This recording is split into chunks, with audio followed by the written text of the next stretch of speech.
Good evening, ladies and gentlemen. Now it's our great pleasure of welcoming all of you for this special occasion, and we are delighted to have your presence here. May I now kindly request everyone to rise for the arrival of the ceremonial procession. We also request all mobile phones to be switched to the silence mode to ensure the smooth conduct of the ceremony. Thank you very much.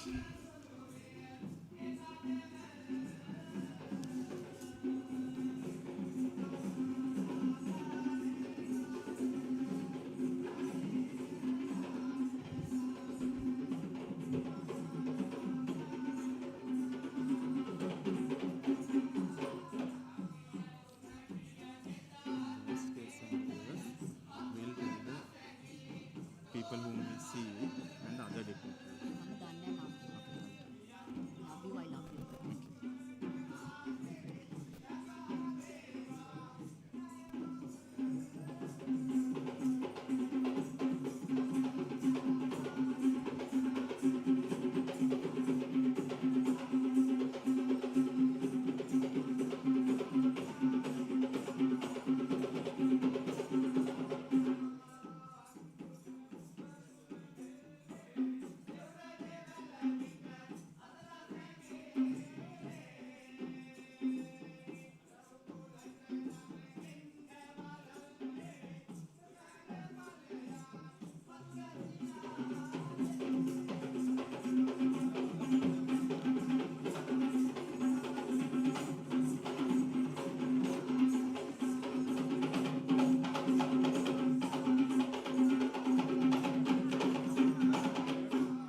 Ladies and gentlemen, please take your seats. We are about to see a small video clip just now.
Once again, ladies and gentlemen, a very good evening and a very warm welcome to National Institute of Health Sciences as we gather here to celebrate a truly historic milestone, 100 years in public health. For a century, the National Institute of Health Sciences has stood at the forefront of Sri Lanka's public health journey, shaping generations of health professionals and strengthening the nation's health system through excellence in education, training, and service.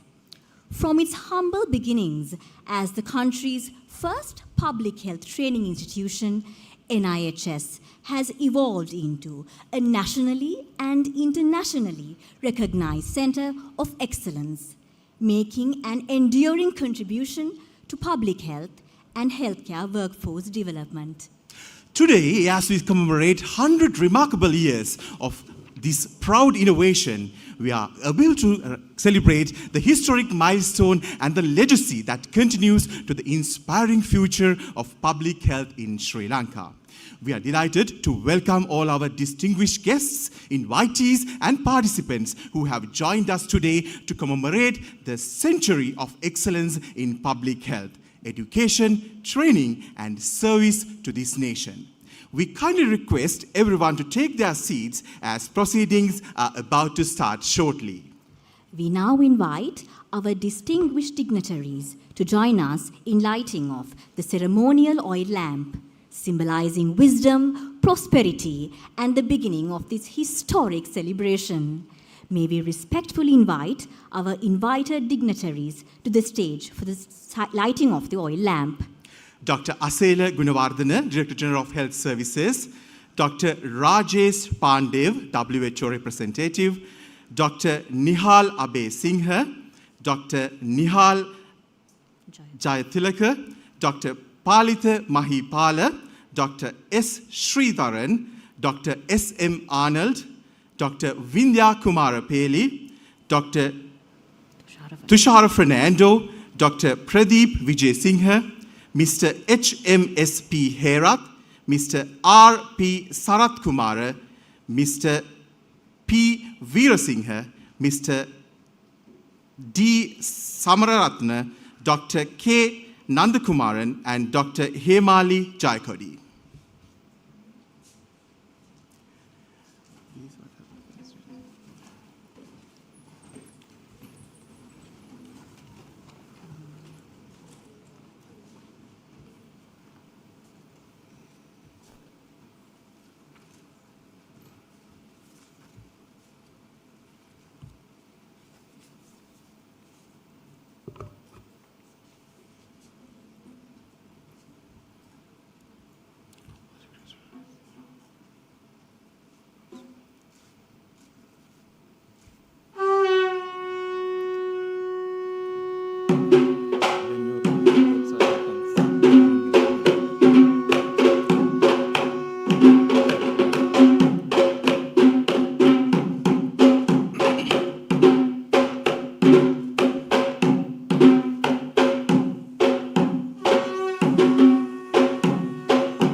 Thank you very much, and we kindly invite all the dignitaries to resume their seats.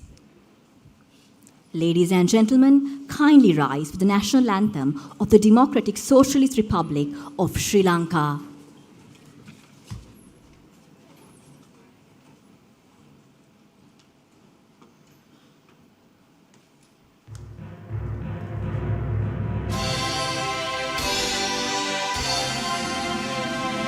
Sri Lanka Mata, Apa Sri Lanka, Namo, Namo, Namo, Namo Mata. Sundara Siri Varini, Surandi Ati Shobhamana Lanka. Dhanya Dhanaya Nekamal Palaturu Pirijaya Bhumiya Ramya. Apahata Sapa Siri Sita Sadhana Jivanaye Mata. Piliganu Mena Apa Bhakti Puja Namo Namo Mata. Apa Sri Lanka Namo Namo Namo Namo Mata. Obave Apa Vidya, Obamaya Apa Satya,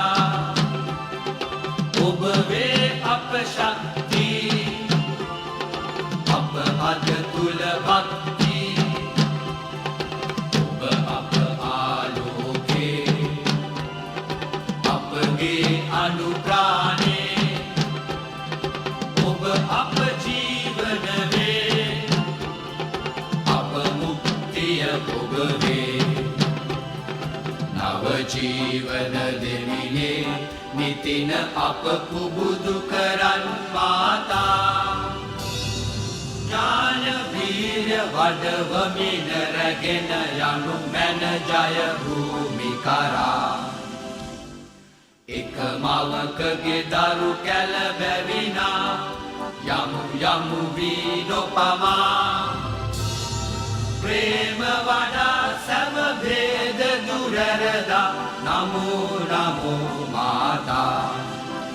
Apa Sri Lanka, Namo Namo Namo Namo Mata.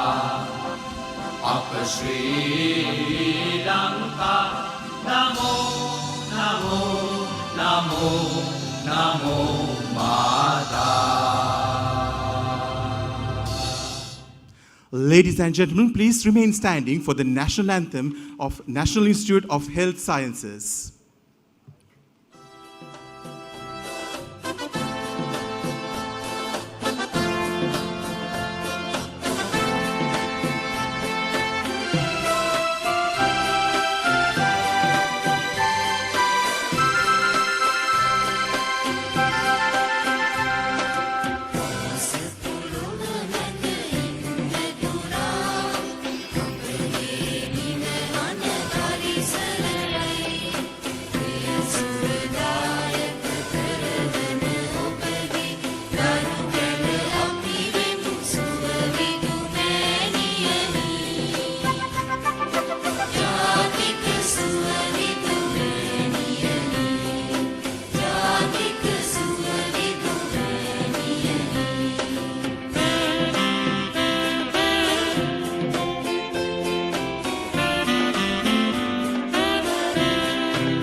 Thank you very much, ladies and gentlemen. Please be seated. Now it is my privilege to invite the Director of the National Institute of Health Sciences to deliver the welcome address. Ladies and gentlemen, please welcome Dr. K. Nandakumaran, Director, National Institute of Health Sciences, for the welcome address.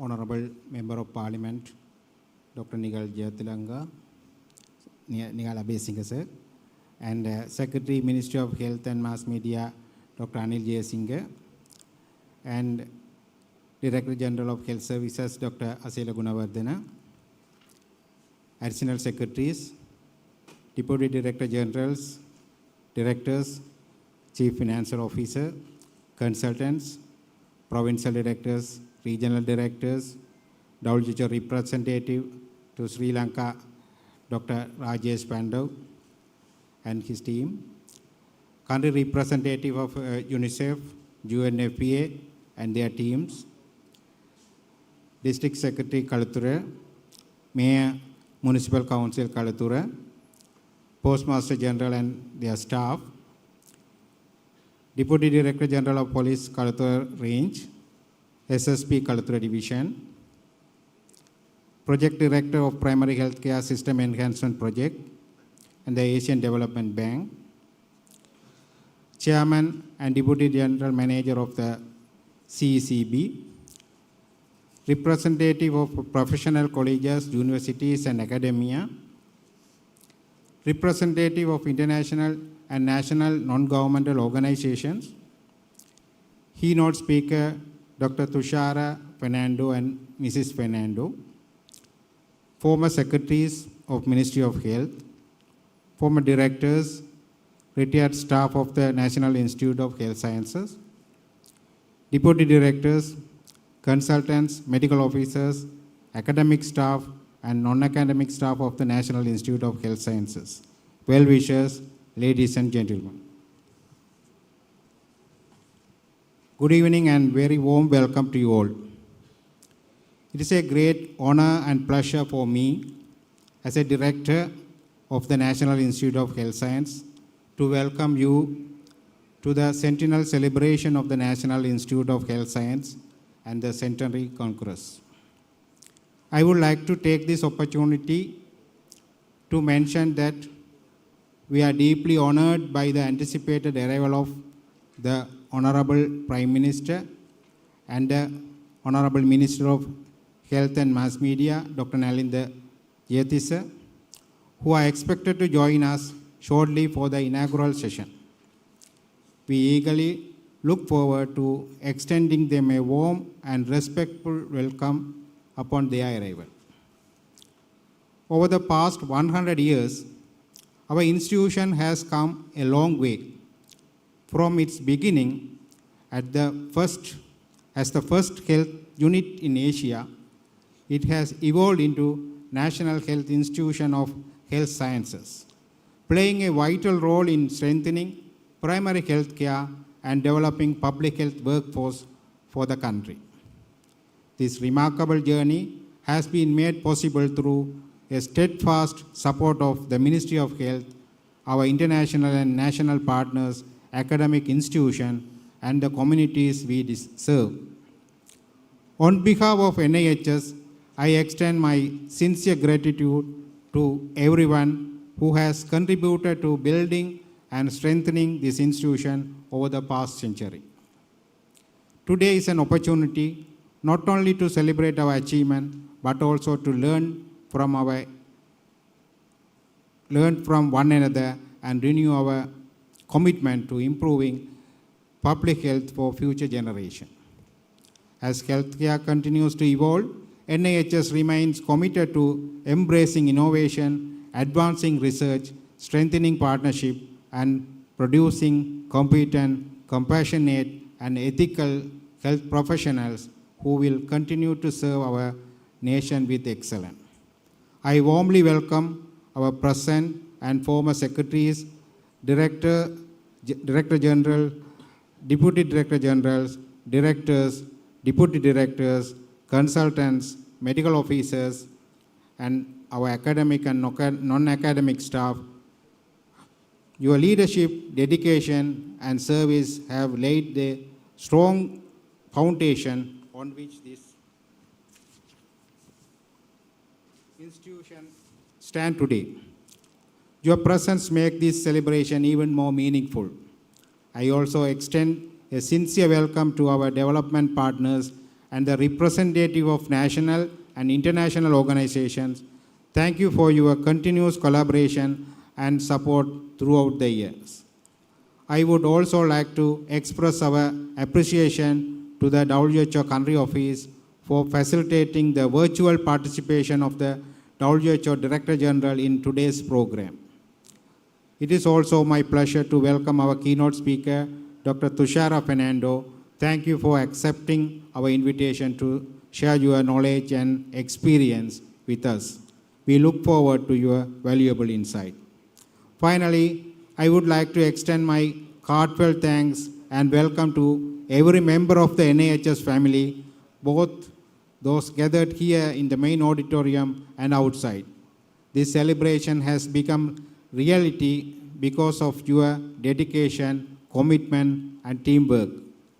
Once again, I warmly welcome you all to the centennial celebration of the National Institute of Health Science and the NIHS Centenary Congress. I wish you all a success, enjoyable, and memorable day. Thank you.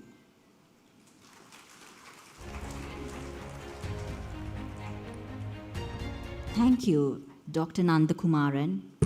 We now have the honor of inviting the Director General of Health Services, whose visionary leadership continues to strengthen Sri Lanka's public health system. Ladies and gentlemen, please welcome Dr. Asela Gunawardana, Director General of Health Services.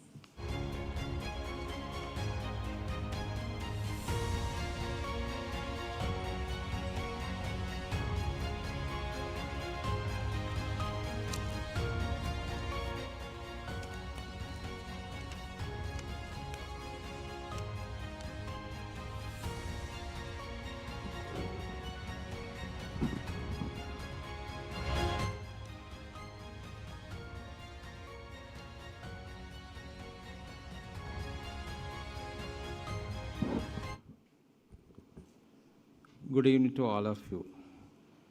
Honorable Member of Parliament and our former Chief Epidemiologist, Dr. Nihala Besinga, WHO Representative to Sri Lanka, Dr. Rajesh Pandey, and our former Secretary of Ministry of Health, Dr. Nihal Jayatilaka and Madam, and all the other DDGs and directors of the Ministry of Health, and today's our orator, Dr. Tushara Fernando, the former WR to Myanmar, and Director NIHS, Dr. Nandakumaran, and all the deputy directors of the NIHS and all the staff members of the NIHS, and all the UN agency and other development partners and their representatives, and member of the other health staff who are presented here, and all the consultants, or the medical officers, and all the other health staff, and all the students who are in the NIHS, and all the distinguished invitees, ladies and gentlemen. It is a both privilege and a profound honor to stand before you today as we celebrate a truly remarkable milestone of the centenary of the National Institute of Health Sciences. 100 years is not merely a passage of time. It is the story of vision, perseverance, service, and unwavering commitment to the health and well-being of the people of Sri Lanka.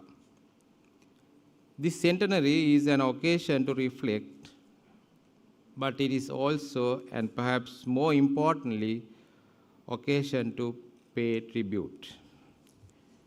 Today we remember with deep gratitude the visionaries who laid the foundation of this great institution, Dr. W.P. Jacobs and Dr. S.F. Chellappa, the names that every public health professionals in this country ought to know and honor. Their foresight and commitment, together with the generous support of the Rockefeller Foundation, establish a strong and enduring platform for public health education in Sri Lanka at a time when the very concept of formal public health training was still in its infancy, not only in our country but many parts of the world. What began as their bold vision 100 years ago continued to evolve with the changing needs of our nation. The institution was upgraded to the Institute of Hygiene in 1996 and in 1979 was re-established as the National Institute of Health Sciences. Today it stands not merely a historic institution but as the vibrant center of learning and professional excellence, continuing to shape the health workforce of tomorrow. Throughout this remarkable journey, the Institute has remained firmly anchored by a vision and mission that have stood the test of time to be a center of excellence in the training and development of public health personnel in the region and to develop a competent, independent public health workforce capable of serving our nation with professionalism, compassion, and integrity. Through its School of Public Health inspectors, medical laboratory technologists, pharmacy, midwives, together with its Department of Educational Sciences and Basic Medical Sciences, the Institute has translated the vision into reality year after year. Thousands of highly skilled professionals who served in every district, every province, every hospital, every laboratory, every community clinic, every public health program across the country have received their education and professional formation within these walls. Indeed, the story of Sri Lanka's public health achievements cannot be told without acknowledging the individual contribution of this institution. For the decades, our country has earned international recognition for remarkable health indicators despite limited resources. Our achievements in maternal and child health, immunization, communicable disease control, environmental health, primary health care have not occurred by chance. They have been built upon a strong public health system supported by competent and dedicated professionals. The National Institute of Health Science has been one of the principal architects of that workforce. Every public health inspector who safeguards the communities against disease outbreaks, every public health nursing sister who has promoted maternal and child health, every medical laboratory technologist who provide accurate diagnosis, every pharmacist who have ensured safe and rational use of medicine, every nurse who cared for patients with dedication carries forward the legacy of this institution. The future of public health is changing rapidly. Climate change, emerging infectious disease, antimicrobial resistance, demographic transition, the growing burden of non-communicable disease, digital health technologies artificial intelligence, evolving community expectations are reshaping of the landscape of healthcare. These challenges demand a workforce equipped not only with technical competence but also with critical thinking, leadership, innovation, communication skills, and a commitment to lifelong learning. I am confident that National Institute of Health Science will continue to evolve to meet these demands. It must remain a center where evidence-based education, research, innovation, interdisciplinary collaboration, and digital transformation become integral components of health professional development. As the Director General of Health Service, I reaffirm the Ministry of Health commitment to strengthening this institution further. We remain committed to investing in its infrastructure, expanding educational opportunities, modernizing training methodologies, strengthening faculty development, and fostering national and international partnership that will ensure the institution continues to lead public health education in the region. However, buildings alone do not create excellence. Curricula do not inspire service. It is the people, the teachers who mentor, the administrators who guide, the support staff who sustain, the students who aspire, and the graduates who serve that define the true greatness of an institution. Therefore, today we pay the tribute to every director, every principal, every educator, every member of staff, every student, every graduate, and every partner who has contributed to this extraordinary 100 years journey. Your dedication has strengthened not only this institution but also the health of an entire nation. As we celebrate the achievement of the past century, let us renew our commitment to the values upon which this institution was founded: service before self, scientific excellence, personal integrity, compassion, and unwavering commitment to protecting and promoting health of all Sri Lankans. May the National Institute of Health Science continue to illuminate the path of public health education, inspire future generations of healthcare professionals, and remain a proud pillar of Sri Lanka health system for the next 100 years and beyond. Congratulations on this magnificent centenary. And I would like to finish my address by thanking one person. If I should not do that because I don't have time to thank him, that is the current director, Dr. Nandakumara. Even with his all the disabilities, he has taken this task and he has done a great job. Thank you, Nandakumar.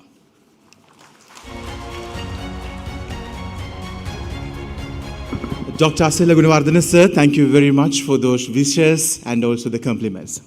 Ladies and gentlemen, now let's direct our attention to the screen for a small video presentation.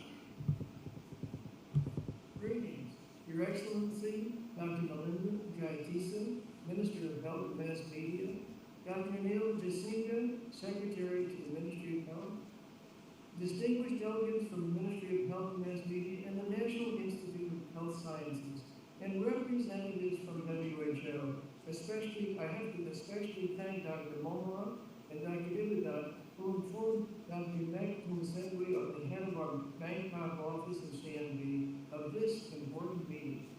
Friends and colleagues, as president of the CNV Foundation, formerly known as the China Medical Board, I'm honored to join you today to celebrate this 100th anniversary of the National Institutes of Health Science, the premier center for training of public health workforce for delivering primary care in Sri Lanka. Back in 1916, the China Medical Board of the Rockefeller Foundation made its second grant in Asia to set up programs to combat hookworm infections.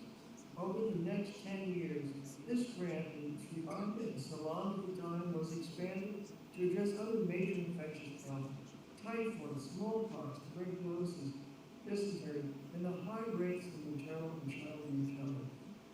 Our support helped establish this institute in 1926, just 100 years ago, as the first school of its kind in Asia.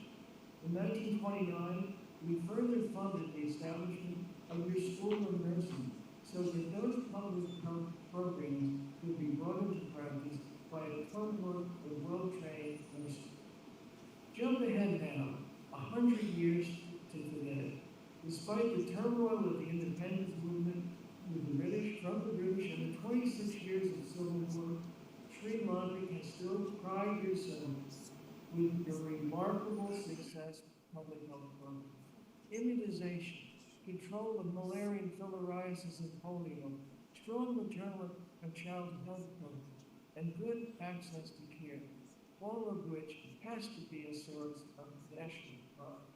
And your life expectancy, 77 years, matches that of countries in the higher income parts of the world. Sri Lanka is a positive outline, a model of what can be done with visionary leadership, with wonderful institutions of training, a great health policy, and a great cohort of graduates. On this day of celebration, the CMB Foundation is incredibly proud to recognize your extraordinary achievements in delivering health services to your population. We take pride in knowing that those early investments made by CMB and the Rockefeller family have helped launch your Institute of Health Sciences and helped keep it going for 100 years. You are a national leader in building the health workforce in Sri Lanka and the region, and you've enabled extraordinary improvements in the health of the people of Sri Lanka. For that, we congratulate you and join you with all of us with the accomplishments of the Institute. Congratulations.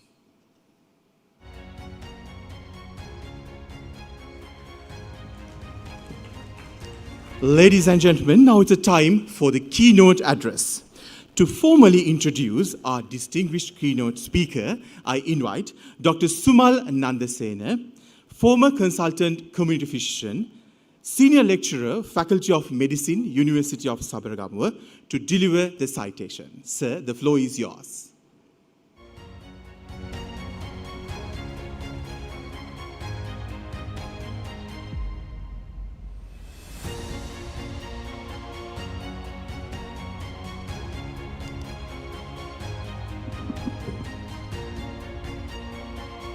Thank you so much. Director General of Health Services, WHO Representative Sri Lanka, Dr. Rajesh Pandev, our keynote speaker today, Dr. Tushara Fernando, all distinguished guests, dignitaries, ladies and gentlemen. All protocols are followed. It is an honor and privilege to introduce our keynote speaker this evening, Dr. Tushara Iraj Indranath Fernando, an outstanding public health professional and a globally respected health leader. Dr. Fernando graduated from the Faculty of Medicine, University of Colombo in 1986. Following his internship at General Hospital Kalutara, he joined the National Institute of Health Sciences, where he served from 1989 to 2000. During his tenure at NIHS, he was deeply involved in teaching, training, and capacity building, particularly in health planning, research, monitoring, and evaluation. His work at NIHS inspired a lifelong commitment to public health and health system development. Among the landmark training programs to which he contributed were the Health System Research Program, the Middle Level Management Training Program, and the Orientation Program for Medical Officer of Health. These flagship programs continue to play a vital role in developing Sri Lanka's public health workforce and remain key components of NIH's training activities even today. While serving at NIHS, Dr. Fernando pursued postgraduate studies in community medicine, obtaining his master's degree in 1994 and his MD in community medicine in 1997. His doctoral research focused on distance education for health personnel, a pioneering area of work with significant implications of health workforce development. During this period, he also received advanced training at California State University, Long Beach, further broadening his expertise in public health and health system management. Following the completion of his postgraduate training, Dr. Fernando served as Director of Planning at the Ministry of Health, where he made a significant contribution to national health planning, policy formulation, and strategic development of health sector. In 2004, he embarked on a distinguished international career with the World Health Organization. Over the next 2 decades, he served in increasingly senior technical and leadership positions within the WHO. Dr. Fernando subsequently served as WHO representative to Bangladesh, the Democratic People's Republic of Korea, and Myanmar. In these challenging and diverse settings, he provided leaderships in strengthening health systems, advancing health policies, mobilizing resources through global partnerships, and supporting countries to achieving improved health outcomes for their populations. Throughout his tenure with WHO, Dr. Fernando earned widespread respect for his professionalism, strategic vision, diplomatic skills, and unwavering commitment to public health. His ability to build strong partnership with governments, development agencies, and communities enabled the successful implementation of transformative health initiatives across the region. His professional journey stands as an inspiration to present and future generation of public health professionals. Following an outstanding career dedicated to improving the health and well-being of millions of people, Dr. Fernando retired from the WHO in February 2026. As the National Health Institute of Health Sciences celebrates its centenary, it's especially fitting that one of its distinguished former faculty member returns today to reflect on its remarkable journey and future directions. Ladies and gentlemen, please join me with warmly welcoming Dr. Tushara Iraj Indranath Fernando to deliver the keynote address, Past, Present, Future Directions of NIHS. Over to you, sir.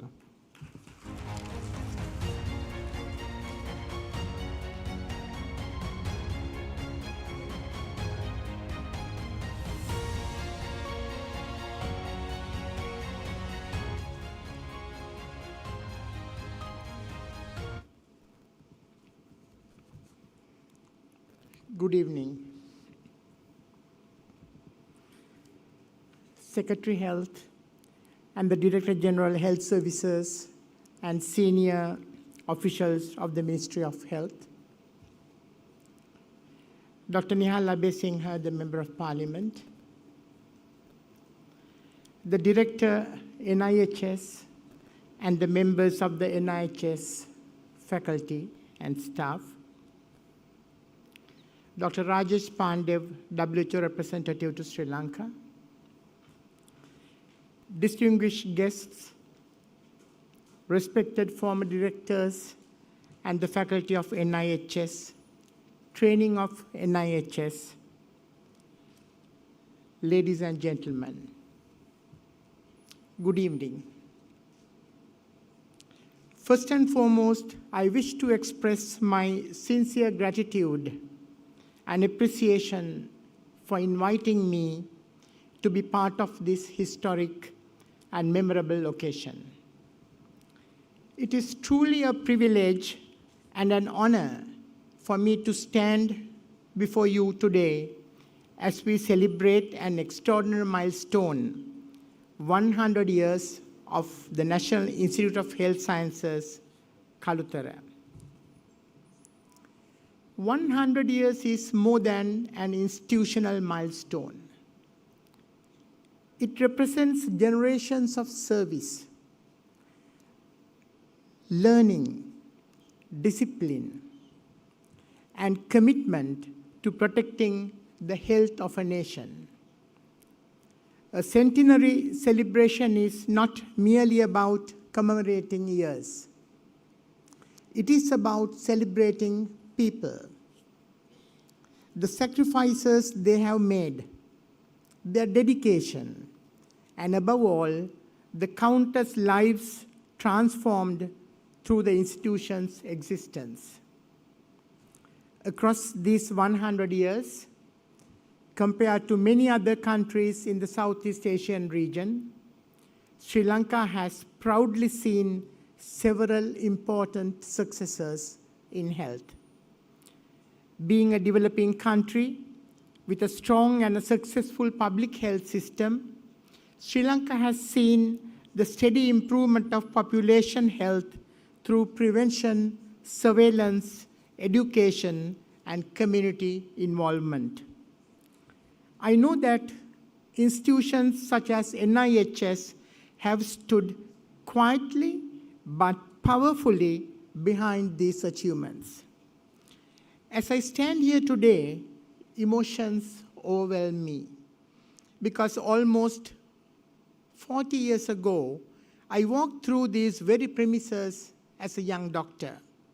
At that time, I could not have imagined how profoundly this institution would influence my professional life, my values, and my understanding of public health. Returning here today brings back countless nostalgic memories. Memories of lecture halls, memories of faculty meetings, technical discussions, memories of learning not only public health, but more important things like discipline, commitment, humility, coexistence with colleagues, and service, etc. These corridors may have changed, the buildings may have evolved, technology may have advanced, but the spirit of this institution remains exactly the same. It's a spirit of excellence, it's a spirit of service, and it's a spirit of dedication. Having had the privilege of spending more than 10 years, it's a decade, within these walls, I have seen something that may not always be visible to the people outside NIHS. This institution does more than train health workers or carry out its mandate. This institution shapes the lives of people who serve it. My address is arranged in 3 sections: the history, going back to the year 1926, the present, I'll try to cover both rather quickly, and more importantly, the future NIHS as I see. The story begins on 1st of July 1926 with the establishment of the first health unit, as we already heard, in Kalutara. One of the WHO publications that I have come across states that it had been the first public health unit in the entire Southeast Asia region. This was towards the tail end of the Spanish flu pandemic. I'm sure that many of you have heard about it and talked about it during the COVID-19 pandemic, which we just experienced. I assume it would have been a time when the health challenges were abundant, but the resources were scanty and stretched thin. The literature states that the health unit was established to address urgent community health needs of that time, with a combination of institutional organization and skilled care provision. The pioneering initiative was said to be founded on the principles of disease prevention, improving maternal and child health situation, providing health education, and to improve community participation in health-related activities. It represented a revolutionary shift from curative medicine to preventive health and public health services. Looking back, what is most important is that the country's decision to establish such a public health unit 100 years ago in Kalutara as an innovation when no other country in the Southeast Asia has even thought about it. Progressively, the health unit catalyzed a cascade of several other health units covering the entire island, which were subsequently named as MOH areas, the Medical Officer of Health areas. With time, as Sri Lanka's health needs expanded, so was the institution. In 1966, with support from the Government of Australia, WHO and UNICEF, and several other development organizations, the Ministry of Health upgraded the health unit and renamed it as the Institute of Hygiene. It had been recorded that this upgrade strengthened the institution's training facilities, laboratory services, and the field health programs. A major milestone was reached in 1979 when the Institute of Hygiene was further elevated to the national status. It became the National Institute of Health Sciences, the NIHS. The 1979 NIHS had been organized with academic departments under a training wing and field services wing with 2 field practice areas, Kalutara and Beruwala. With time, the NIHS ventured out to further contribute to the national task of developing public health workforce in Sri Lanka by overseeing the quality of training of other public health training schools and also the regional training centers. Since then, NIHS has served as Sri Lanka's pioneer public health training institution responsible for developing human resources for primary health care throughout the country.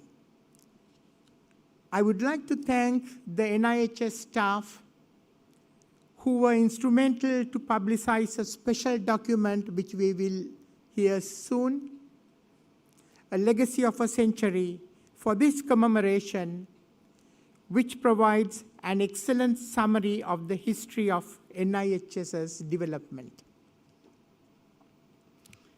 Since its establishment in 1979, the health challenges of the past 5 decades have shaped up the NIHS into its current form. Thank you.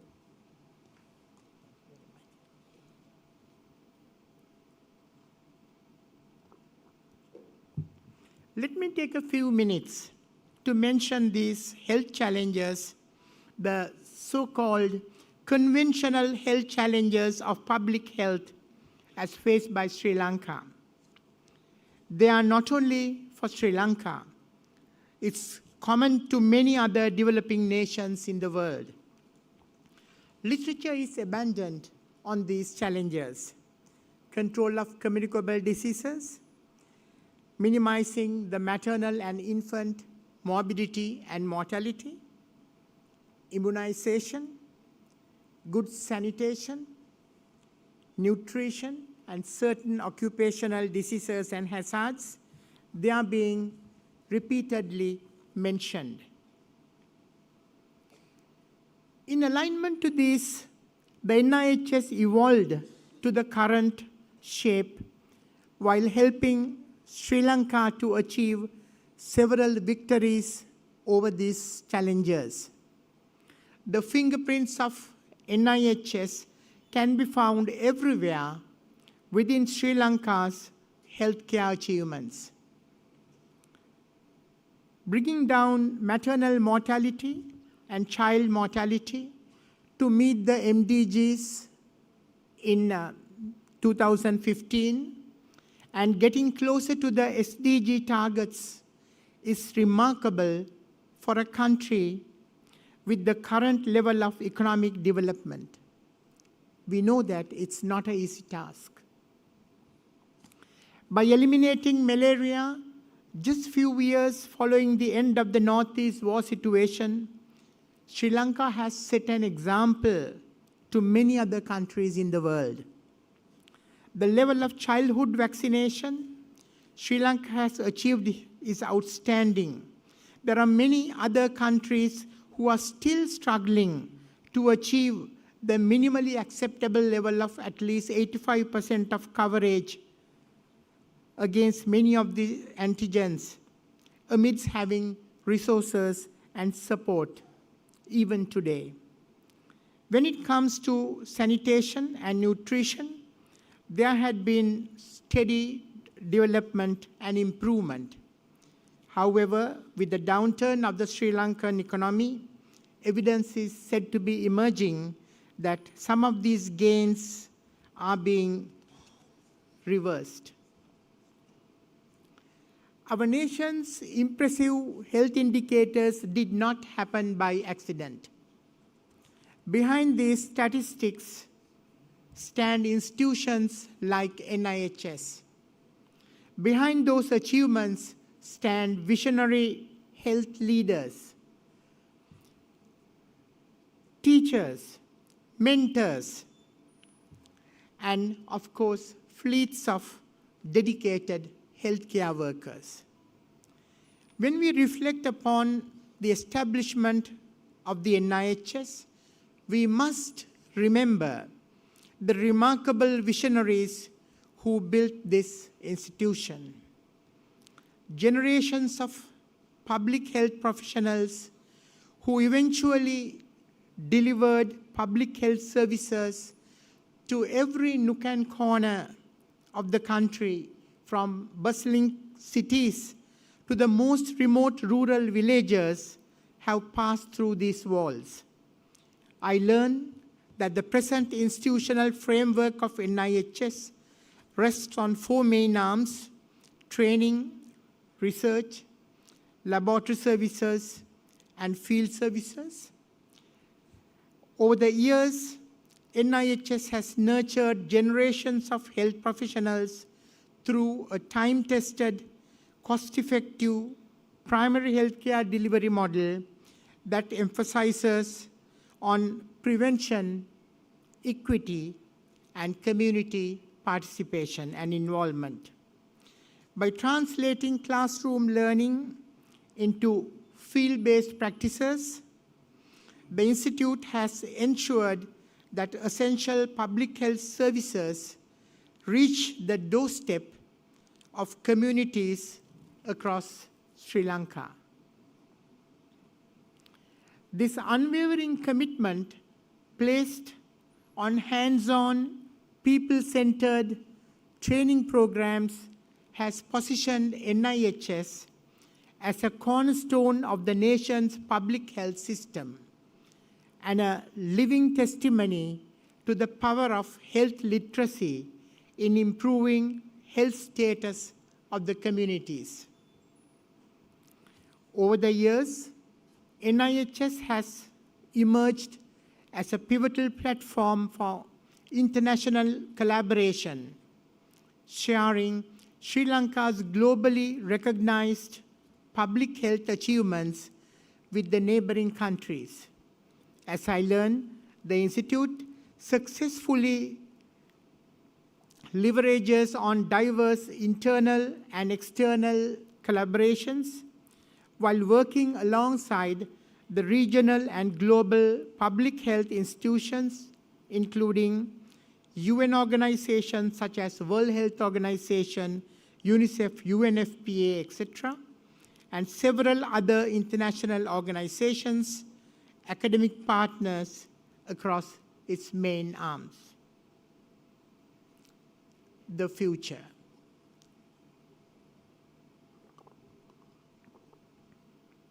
The future. How do we see the future? The next 20 to 40 or 50 years, 2 to 4 decades, will demand something different from NIHS. The public health challenges of the future will be more complex. They'll be more interconnected. And more importantly, in many cases, they are less visible until they really become a crisis. That's where the challenge is. What will be the main public health challenges Sri Lanka will be facing in the distant future? That is a question which we have to ask ourselves. Before we answer this question, it is important that we try to understand what will be the important transitions we will see in the future.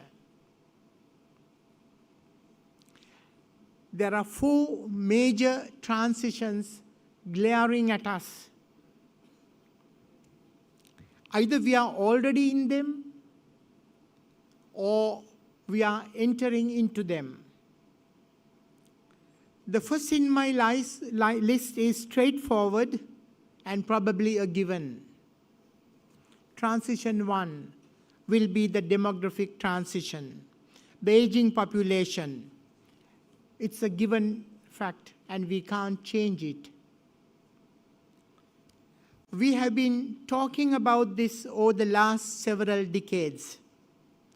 I recall certain statistics that emerged about 20 or 25 years ago when I was still working in the Ministry of Health about the patterns of aging population in certain provinces of Sri Lanka. I recall that at that time, compared to many other or all other provinces, the southern province recorded the highest number of elderly population as a percentage. Things may have changed now.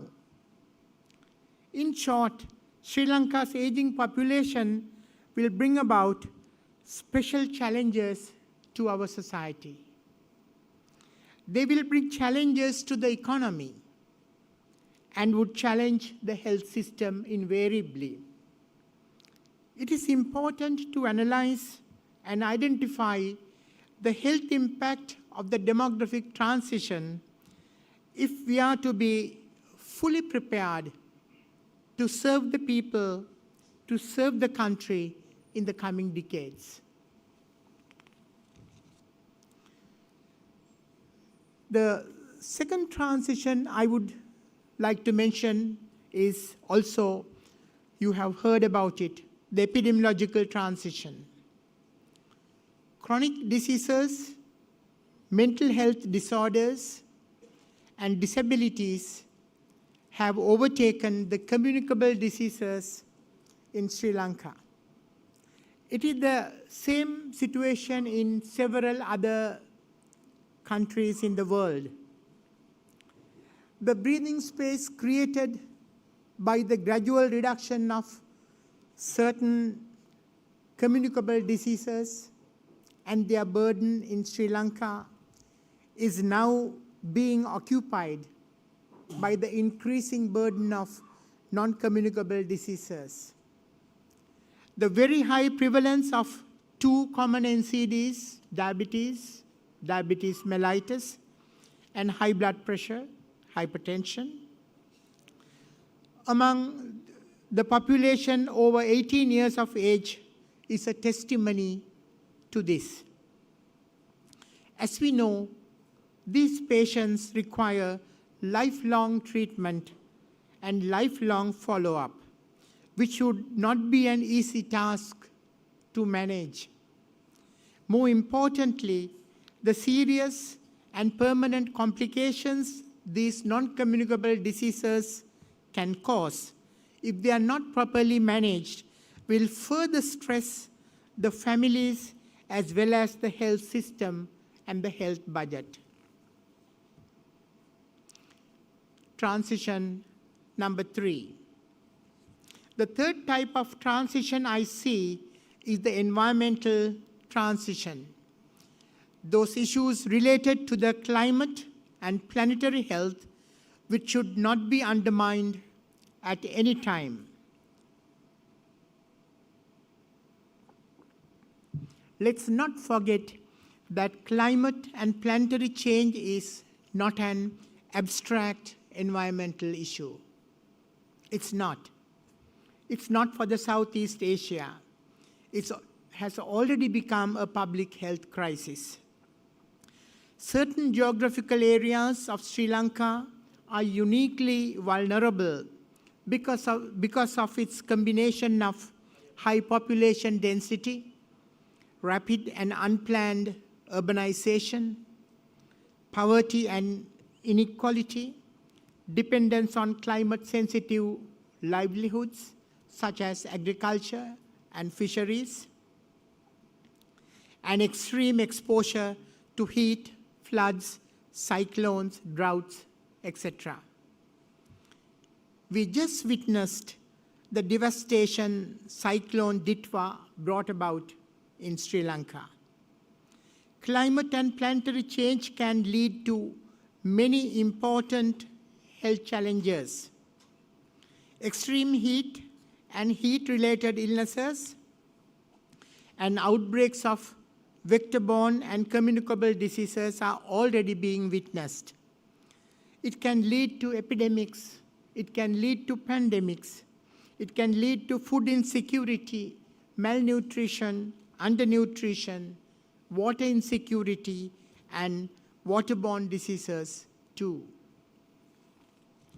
We should not forget the impact on mental health, for example, due to displacement and climate migration.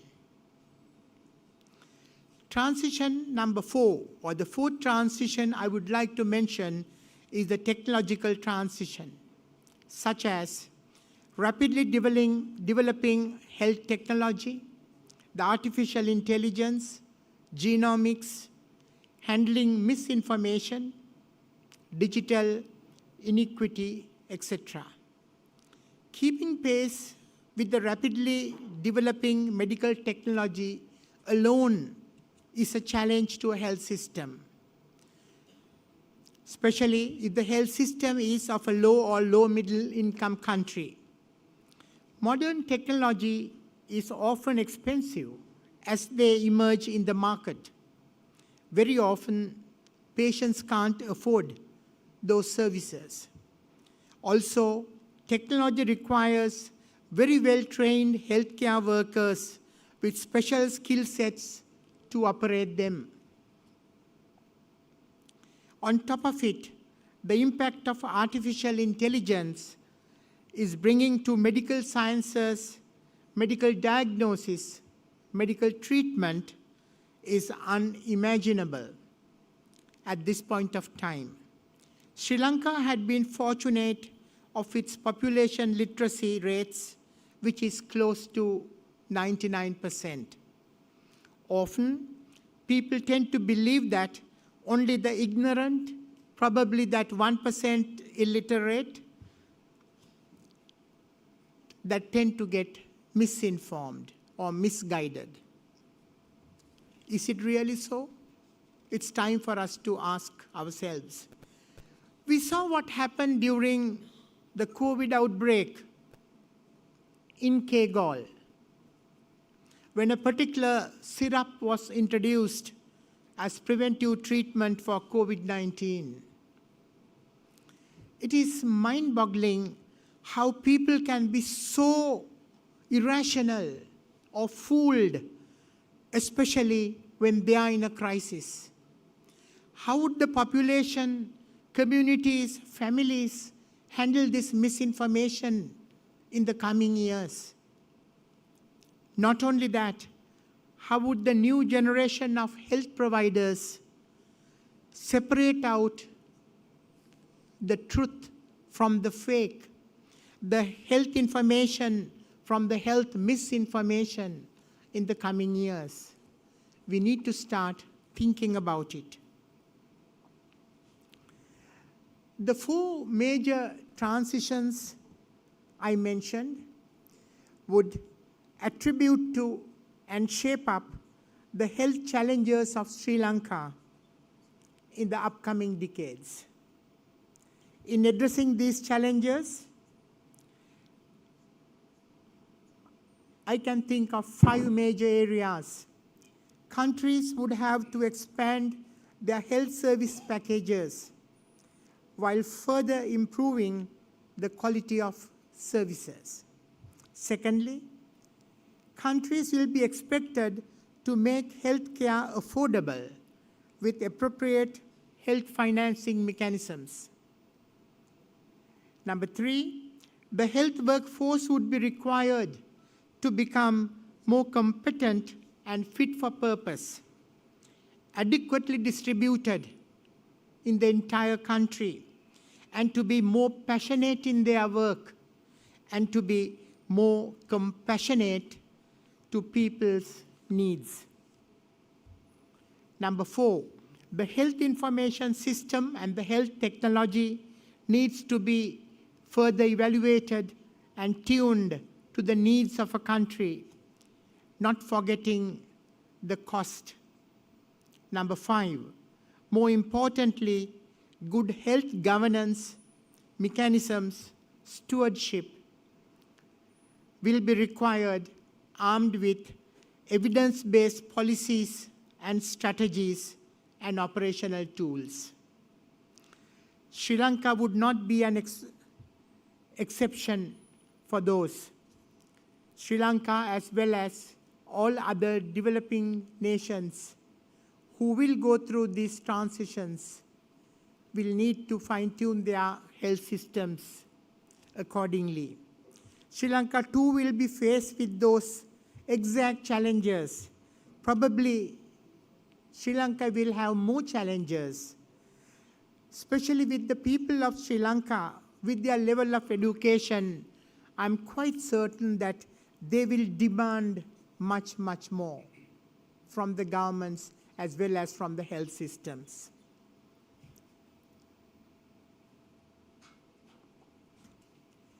Coming back to the question again, NIHS being the Sri Lanka's premier public health institution, what can and what should the NIHS do to further improve the public health in Sri Lanka? Rather than trying to identify and list out what NIHS should be doing and the roles and responsibilities of the future NIHS, to enable Sri Lanka face and address the challenges of the coming decades, I thought I should phrase it a little differently to make it more broader but easy to understand. The core question is, what must NIHS become?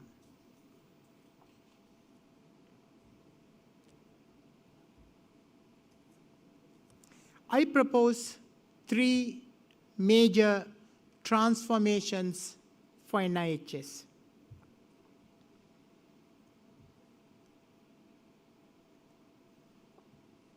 Transformation 1. NIHS must evolve from a training and a research institution to a strategic national asset.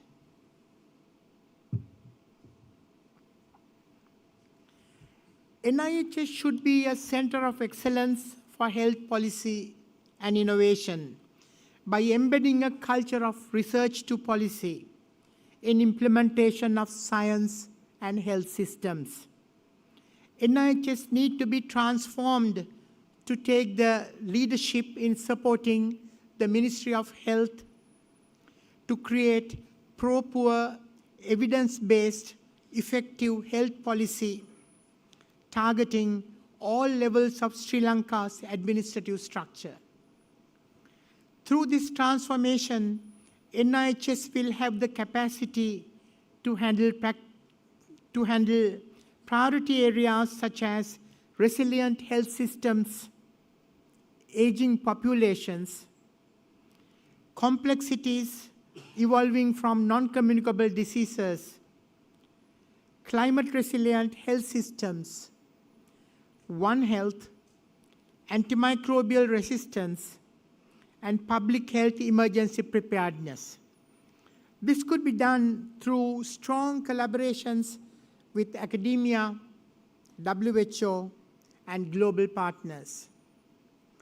When becoming a national asset, policy formation alone is not adequate. The entire policy cycle should not be ignored. And more importantly, NIHS need to assist the government to translate the policies to effective strategies and plans. In some cases, the NIHS can take the responsibility in piloting them in their field practice areas. To be a strategic asset, there are several other areas NIHS need to embark on. Some of them are: the institution should be a producer and a builder of future public health leaders. NIHS should be a generator of local evidence and be building bridges between the science and policy. NIHS should be a guardian of equity and public trust. NIHS cannot ignore assisting Sri Lanka with having effective national early warning systems which are related to on health. Now let me come to the second transformation. Transformation 2. Leverage NIH's field practice areas as an unique living laboratory for public health innovation.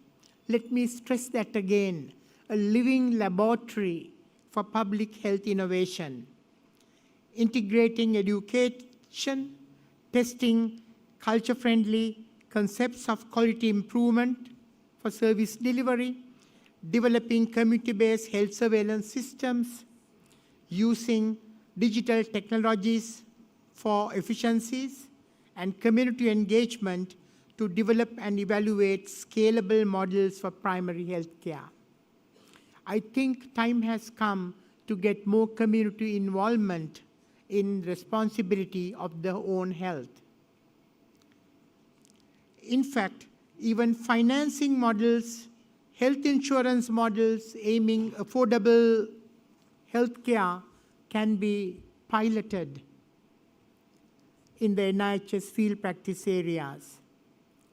This field practice platform can demonstrate practical solutions to climate adaptation, healthy aging, chronic disease and palliative care management, community care, community resilience, etc. NIHS field practice area should be the hub for public health innovation in Sri Lanka. Transformation number 3. NIHS should be transformed into South Asia's premier public health learning and leadership institute. The NIHS should be further strengthened for it to be a fit for purpose through competency-based education, digital learning platforms, executive leadership programs, and international faculty and trainee exchange programs. The curricula need to anticipate emerging public health priorities, including healthy aging, climate change and health, digital health, etc., while ensuring a workforce equipped to face the future challenges. The NIHS's potential should be tapped at the regional South-South hub for resilient system strengthening for emergency preparedness based on its capacity for the public health workforce development.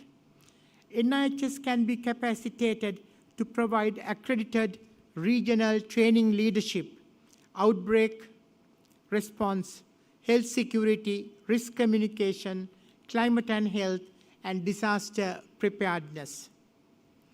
NIH's global visibility need to be further strengthened using this institutional excellence by establishing strategic partnerships with technical partners such as academia, specialized institutes, and agencies in health and development. With these collaborations, NIHS to pursue international accreditation, expand collaborative research and publications, host regional public health forums, and become a preferred center for technical cooperation on primary health care, universal health coverage, and emerging global public health challenges. One example which came to my mind was Sri Lanka is a member of BIMSTEC, a regional alliance in which all countries share the same environment and climate context. This could be an opportunity for NIHS to lead a network of Sri Lanka's institutes to bring focus on the emerging challenge of climate change and health, generating research for policy, and identifying practical and feasible responses based on science and evidence to safeguard public health in Sri Lanka, the region, and beyond. In short, looking for the future, NIHS must continue to lead in innovation, digital health research, workforce development, public health preparedness, all those needs to be part and parcel of NIH's regular work. As the new health challenges emerge, the Institute must remain a center of excellence, producing competent, compassionate, and forward-looking health leaders and professionals for the next, who are fit for the next century. Today, as we celebrate 100 years, we honor an extraordinary legacy. But anniversaries are not only moments for remembrance, they are also moments for responsibility.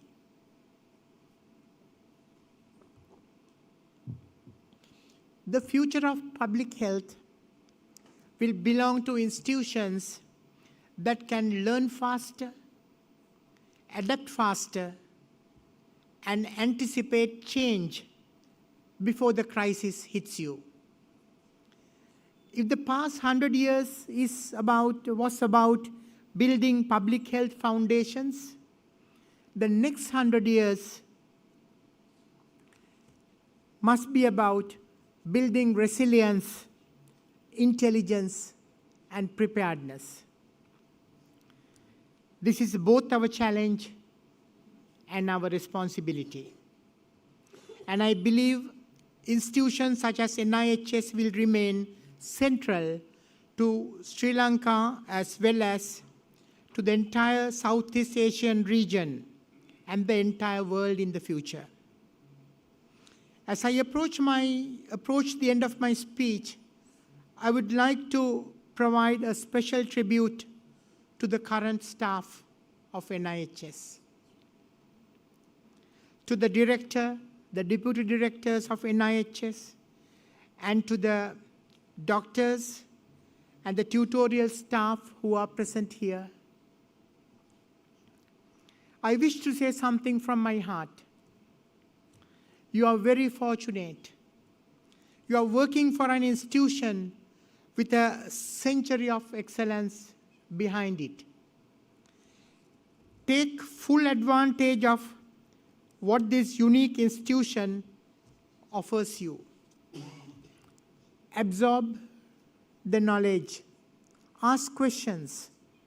Learn beyond textbooks. Challenge yourselves.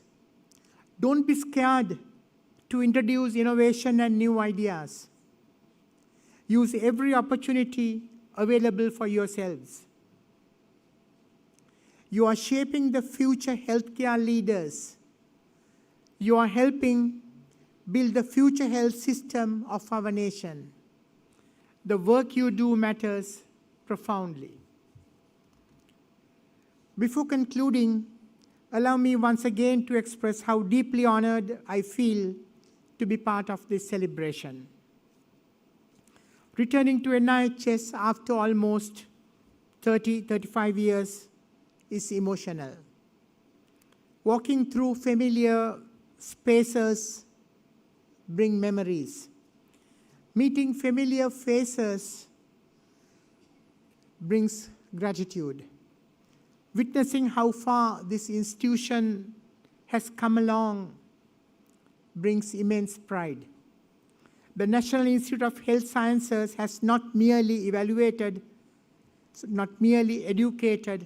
healthcare workers. It has built lives. It has built communities. It has strengthened our nation.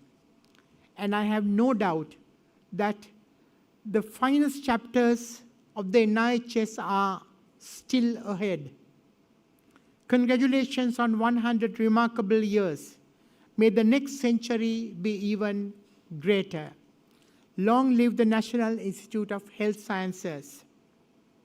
May it continue to serve Sri Lanka and the Southeast Asia region with distinction for generations to come. Thank you very much. May you all have a wonderful centenary celebration. Thank you.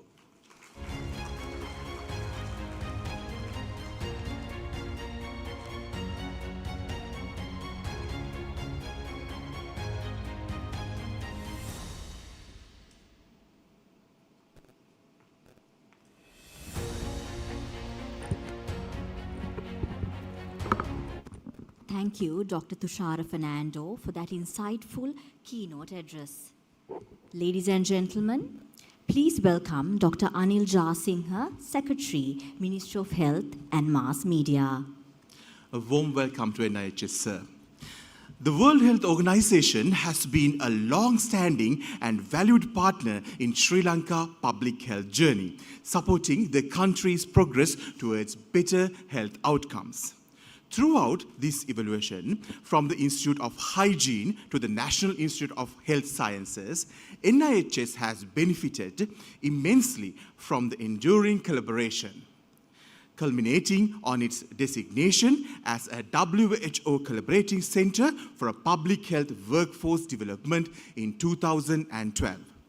This partnership reflects a shaped and shared commitment to strengthening the public health capacity by both nationally as well as across the region.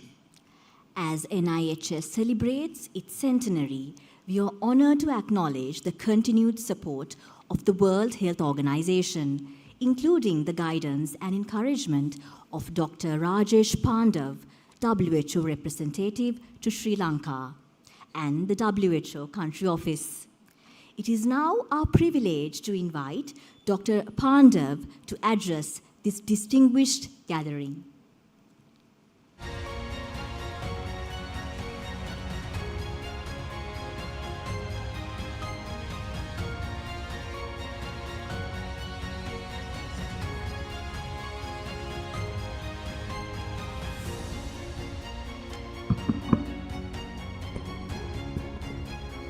Thank you.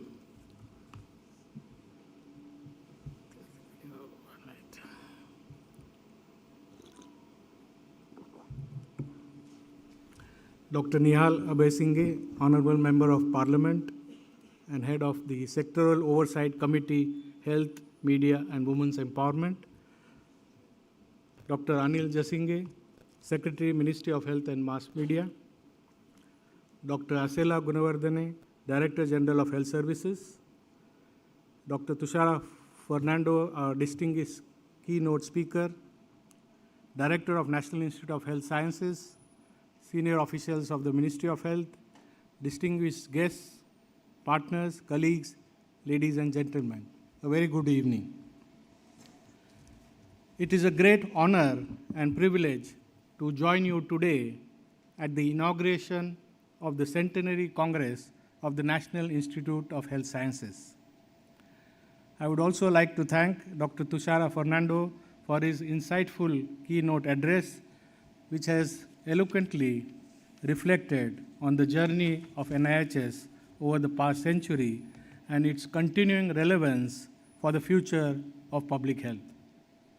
On behalf of the World Health Organization, I extend my warmest congratulations to NIHS on reaching this remarkable milestone. 100 years of service to public health and to the people of Sri Lanka. This centenary is much more than the celebration of an institution. It is a celebration of a century of dedication to public health, a century of service to communities, and a century of investment in the health workforce that has helped make Sri Lanka's health system one of the most respected in the world. Since its beginning in Kalutara in 1926, NIHS has played a pioneering role in shaping Sri Lanka's public health system. Through generations of training and capacity development, the Institute has prepared public health professionals who have worked tirelessly to improve the health and well-being of communities across the country. The success of Sri Lanka's public health programs, particularly its strong community-based approach, has often been recognized internationally. Behind many of these achievements stand dedicated health workers whose knowledge, skills, and commitment were nurtured through institutions such as NIHS. The story of NIHS also demonstrates the power of partnerships. Over the past century, national leadership, community engagement, and international cooperation have come together to strengthen public health in Sri Lanka. Today, NIHS is not only a national institution of excellence, it is also a valuable resource for the region, contributing to workforce development, knowledge exchange, and learning across countries. The theme of this Congress, Public Health Excellence through Primary Health Care, is both timely and forward-looking. Primary health care remains the foundation of strong and resilient health systems. It is the most effective pathway to achieve universal health coverage, improving health outcomes, and ensuring that no one is left behind. The relevance of primary health care today is as great as it was when the Alma Ata Declaration transformed global thinking on health nearly 5 decades ago. As the former Director General of World Health Organization, Dr. Hafdan Mahler, reminded us, the genius of primary health care is its simplicity. Its strength lies in bringing health services closer to the people, empowering communities, promoting prevention, and addressing health needs where people live and work. The simple but powerful vision remains the foundation of equitable and resilient health systems. The principle is especially important at a time when the global health landscape is becoming increasingly complex. We continue to face emerging and re-emerging diseases, a growing burden of non-communicable diseases, the health impacts of climate change, and changing demographic patterns. These challenges require health systems that are accessible, people-centered, and rooted in communities. And this is precisely where primary health care makes the greatest difference. Sri Lanka has demonstrated its commitment to this vision through the ongoing transformation of primary health care, including the establishment of the Arogya Health and Wellness Centers.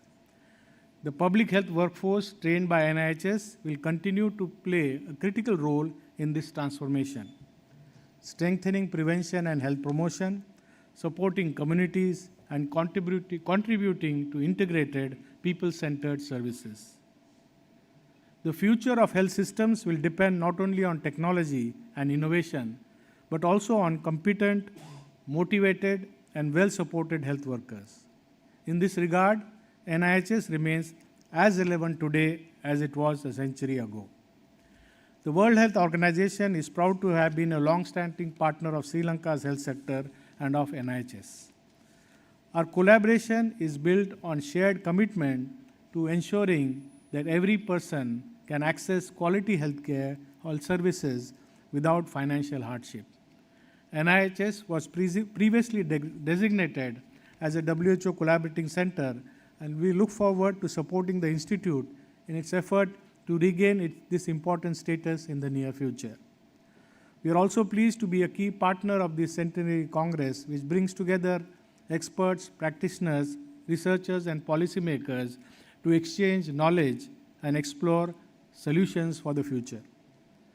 I would also like to particularly acknowledge colleagues from the WHO Southeast Asia Regional Office and other international experts who have joined or contributed to this Congress. Their participation reflects the importance of regional and global collaboration in addressing the shared health challenges and advancing collective learning. I would also like to express our sincere appreciation to the European Union for its generous support. The European Union has been a strong partner in strengthening health systems and advancing universal health coverage in Sri Lanka and across the region. As NIHS enters its second century, its role becomes even more important. The health challenges of the future will require new skills, new partnerships, and new ideas. They will require capable leaders and health professionals who can respond to changing needs while remaining grounded in the principles of equity, quality, and service. NIHS is uniquely positioned to help nurture that next generation of public health leadership. As we celebrate this centenary, let us remember that the true measure of public health is not found only in institutions, policies, or statistics, but in the lives improved, illnesses prevented, and communities empowered. For 100 years, NIHS has lived this vision through its service to the people of Sri Lanka. The health of the nation is its greatest wealth. NIHS has helped protect and strengthen the wealth for a century through knowledge, service, and dedication. As it enters its second century, may it continue to inspire generations of health professionals and leaders, not only in Sri Lanka, but across the region. On behalf of the World Health Organization, I congratulate the National Institute of Health Sciences on this historic milestone. We honor its remarkable legacy, celebrate its achievements, and look forward with confidence to its future contributions to public health excellence. Congratulations, NIHS, on 100 years of distinguished service. May your next century be even more impactful than the first. Thank you.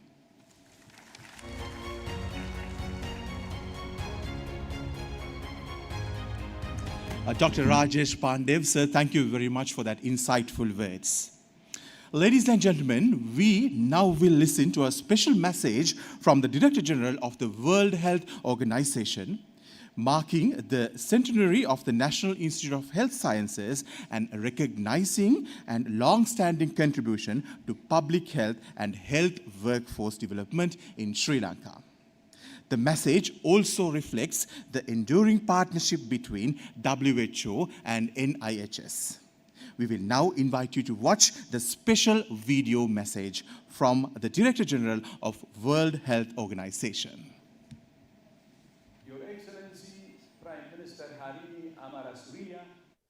Honorable Minister Laninda Jayatissa, distinguished guests, dear colleagues and friends.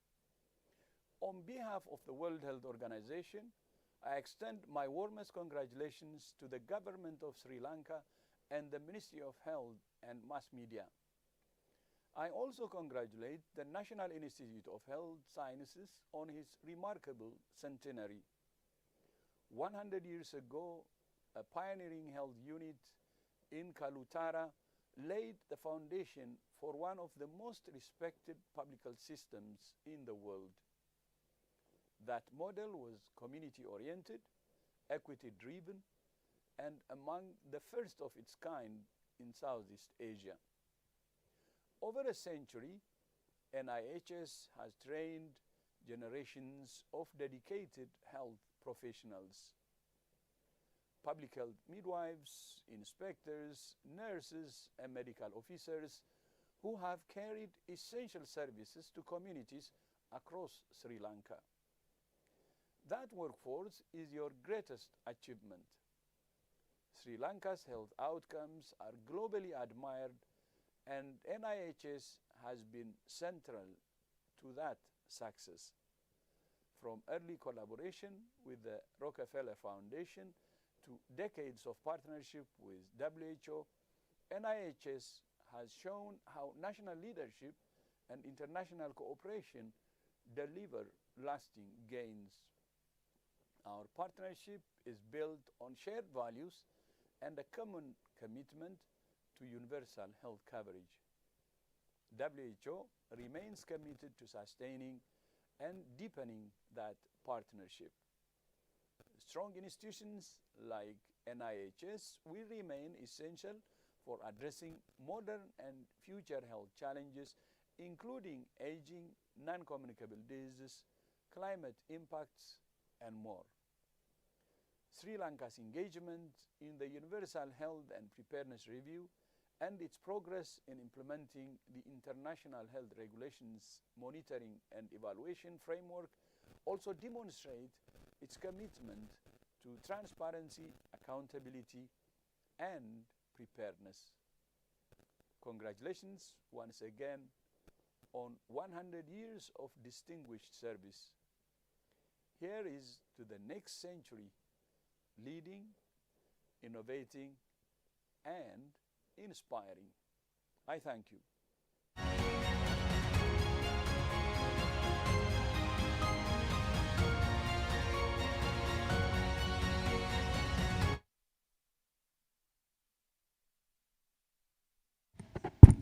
We now invite the Secretary to the Ministry of Health and Mass Media, whose leadership continues to guide national health policy and development. Ladies and gentlemen, please welcome Dr. Anil Jasinghe, Secretary, Ministry of Health and Mass Media.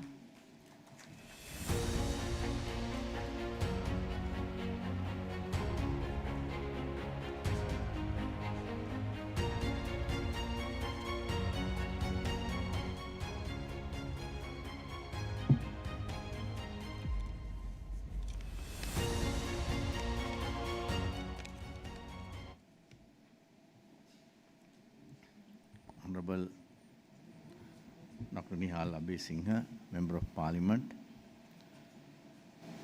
Director General of Health Services, Dr. Asela Gunawardena, Dr. Pandey, WHO Representative, Dr. Tushara Silva, Keynote Speaker, Deputy Director Generals, Director of the National Institute of Health Sciences, the staff and the trainees, directors, consultants, former directors and retired members of the NIHS family, distinguished guests, colleagues, ladies and gentlemen. It is an immense pleasure for me to join you today at the centenary of the National Institute of Health Sciences. 100 years of continuous service is a remarkable achievement for any institution. Today, we celebrate not merely the history of an institution, but a century of public health leadership that has shaped the health and well-being of generations of Sri Lanka. What makes this occasion particularly meaningful is that today, 1st July 2026, marks exactly 100 years since the establishment of first health unit in Kalutara. It was here in a modest rented house in Kalutara town that a revolutionary journey began. That modest beginning represented a bold new way of thinking about health. Instead of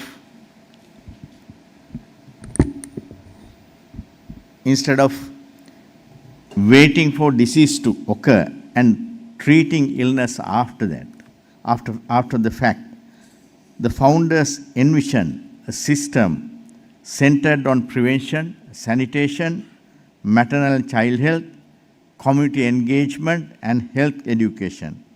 It was philosophy that placed people and communities at the heart of healthcare.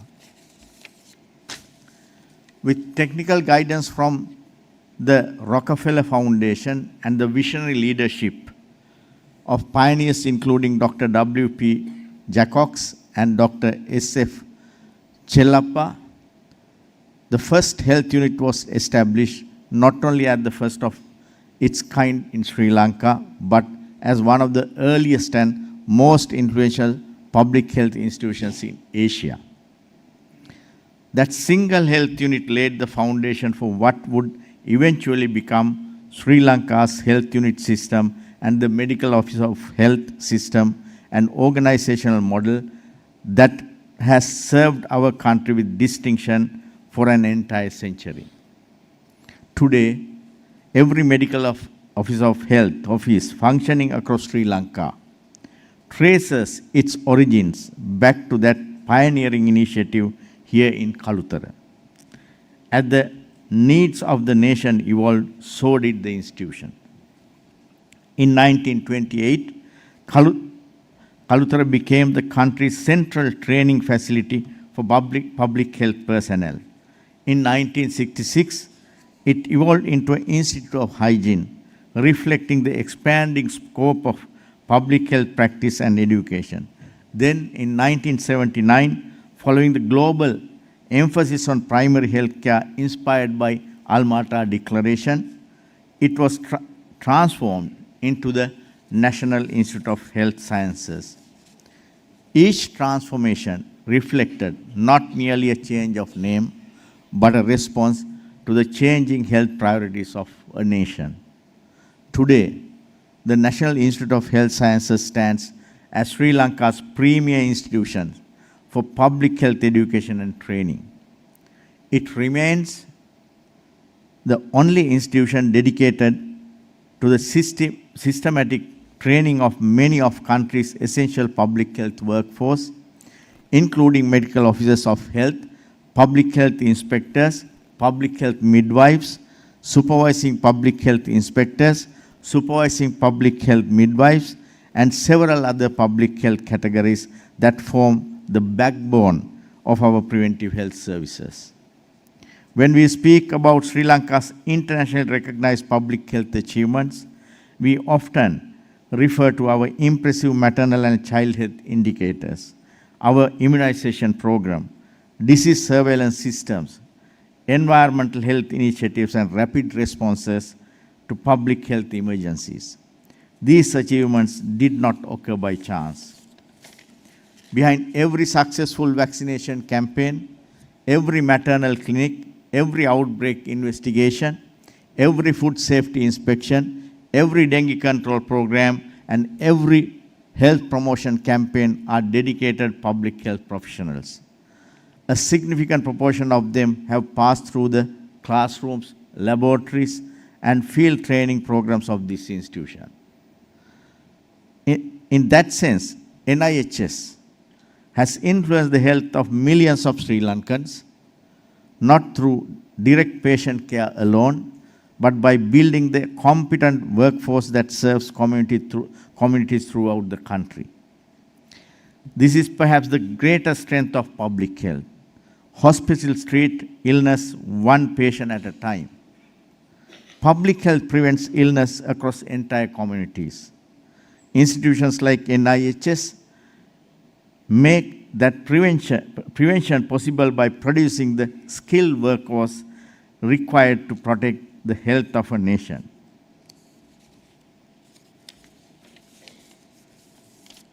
As we celebrate this remarkable history, we must also recognize that the future of public health will be very different from what it is today. The next century will bring new and increasingly complex challenges. Population aging, the growing burden of non-communicable diseases, climate change, antimicrobial resistance, emerging infectious diseases, rapid urbanization, environmental degradation, digital transformation, and artificial intelligence are reshaping the landscape of public health across the world. Therefore, our celebration today should not only honor the past, it should also inspire us to prepare for the future. The Ministry of Health and Mass Media has high expectations for the National Institute of Health Sciences as it enters its second century. We envision NIHS evolving into a nationally and internationally recognized center of excellence in public health education, research, and innovation. We encourage the Institute to strengthen cooperations with the World Health Organization, universities, and international partners. The proposed collaboration with the University of Moratuwa and its Faculty of Medicine to introduce diploma and postgraduate programs in public health represents an exciting opportunity for further strengthened academic excellence and professional development. Similarly, there is tremendous potential for the Institute's laboratories to evolve into internationally recognized public health laboratories, supporting surveillance, research, diagnostics, and training. The field practice area of NIHS also presents a unique opportunity. With appropriate development and investment, it could become an international center for practical public health training where professionals from Sri Lanka and other countries can gain hands-on experience in community-based public health. As we celebrate 100 years today, let us remember that the greatest tribute we can pay to our pioneers is not simply to preserve their achievements, but to build upon them.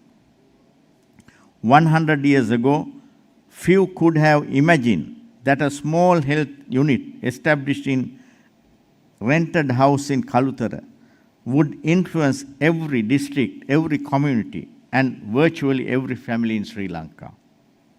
Today, as we stand on the threshold of the Institute's second century, we have the opportunity and indeed the responsibility to envision an even greater future. A future where NIHS becomes an internationally recognized center of excellence. A future where it leads innovation in public health education and research. A future where it contributes not only to Sri Lanka's health system, but also to regional and global public health advancement.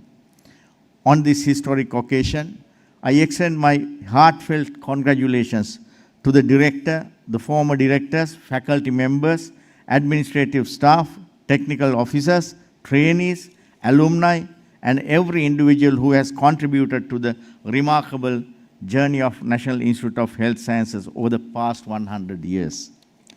Let us honor the past with gratitude, celebrate the present with pride, and embrace the future with confidence. Congratulations to the National Institute of Health Sciences on its centenary celebration. Thank you.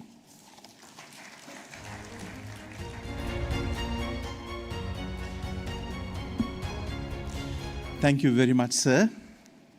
As we celebrate this historic occasion, let us now reflect upon the century of dedications, achievements, and service. Over the past 100 years, the NIHS has played a pivotal role in shaping Sri Lanka's public health workforce and achieving the national's health as well. Today, we honor not only the remarkable legacy, but also the countless individuals whose commitments has contributed to this enduring journey. Ladies and gentlemen, as we look ahead to the future, may this milestone continue to inspire the excellence in public health for generations to come. Please direct your attention to the screen for the commemorative video, Legacy of the Centenary.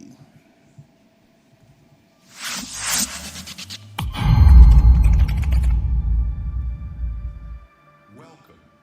Today we are going to share the story of an incredible journey that completely changed the history of healthcare in Sri Lanka.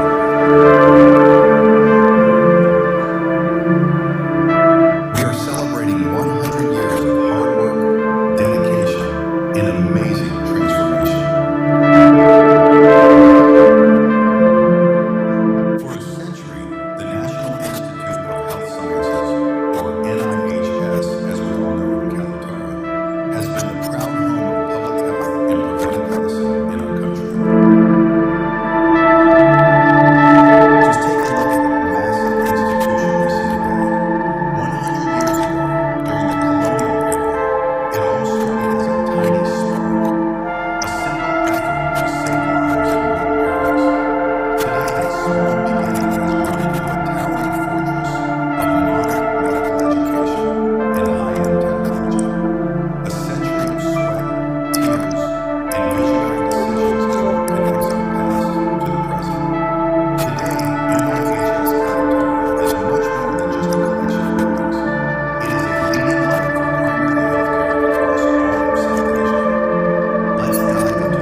Ladies and gentlemen, as we await the commencement of the official proceedings, I would like to take this opportunity to reflect briefly on Sri Lanka's proud legacy in public health and the role of NIHS. For a century, the National Institute of Health Sciences has stood at the very heart of Sri Lanka's remarkable public health journey, preparing generations of dedicated health professionals who have protected, promoted, and improved the health of our nation. From its humble beginnings in 1926 as the country's first public health training institution, NIHS has grown into a nationally and internationally recognized center of excellence, continuously adapting to meet the evolving health needs of Sri Lanka. Over these 100 years, the Institute has nurtured public health midwives, public health inspectors, nursing officers, and countless other healthcare professionals who have served communities with unwavering dedication. Their work has contributed to many of Sri Lanka's greatest public health achievements, from reducing maternal and infant mortality, expanding immunization, and controlling communicable diseases, to strengthening primary health care and responding to emerging public health challenges. The story of NIHS is in many ways the story of Sri Lanka's public health success, a legacy built through knowledge, service, innovation, and commitment to the well-being of every citizen. Tonight, we do not simply celebrate the centenary of an institution. We celebrate 100 years of lives touched, communities strengthened, and a healthier nation built through the tireless efforts of generations of public health professionals. As we honor this extraordinary legacy, we also look ahead with confidence, inspired to continue building a healthier, stronger, and more resilient Sri Lanka for generations to come. Once again, we extend our sincere appreciation for your presence and participation. Ladies and gentlemen, the Honorable Minister of Health and Mass Media, Dr. Nalinda Jayatissa, has graced the event. Please welcome our Honorable Minister. As we are a little ahead of schedule, we kindly request everyone to remain comfortably seated as the program will commence just in a few moments.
Ladies and gentlemen, please welcome the Honorable Prime Minister of the Democratic Socialist Republic of Sri Lanka and the Minister of Education, Higher Education and the Vocational Education, Dr. Harani Amarasuriya.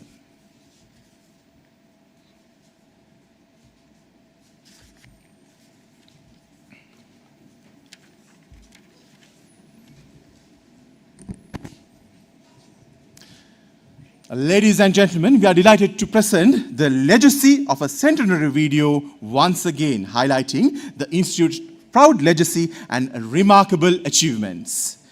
Please pay your kind attention to the screen, this legacy of Centenary.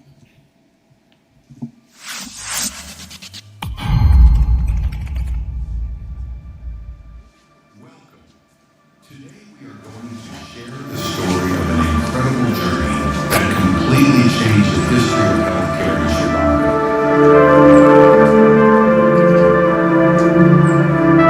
We are celebrating 100 years of hard work, dedication, and amazing transformation.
Ladies and gentlemen, we now arrive at yet another significant milestone in today's celebration, the launch of the National Institute of Health Sciences Centenary Coffee Table Book.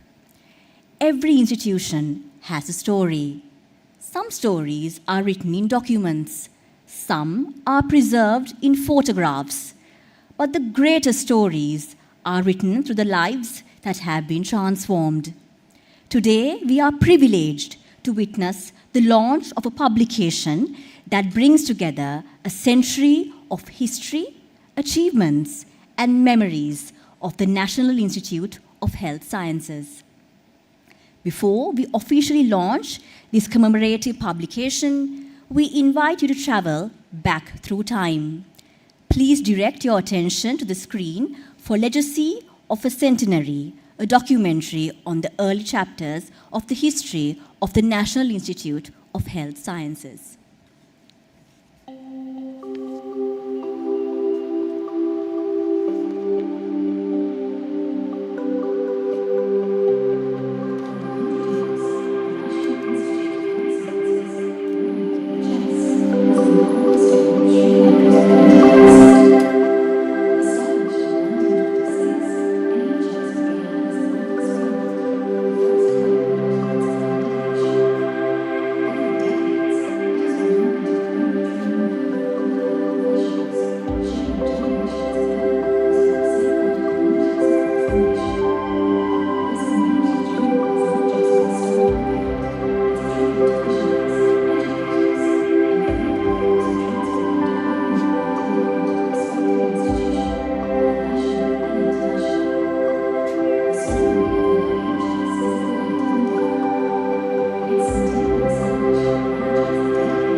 Public health infrastructure that NIHS would inherit and expand.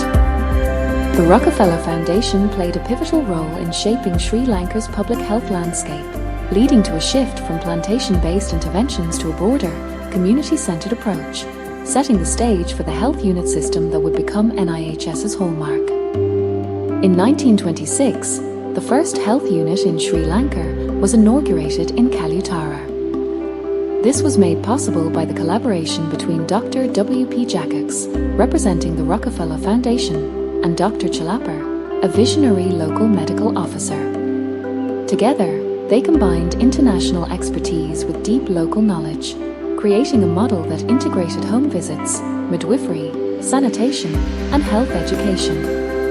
Their leadership transformed preventive health from fragmented activities into a systematic, the success of the area-based model relied on setting a new standard for public health in the region. Local leaders, health authorities, and residents worked together to overcome challenges and mobilize resources. This collaboration fostered trust, enabled rapid responses, and ensured that health initiatives were culturally appropriate and widely accepted.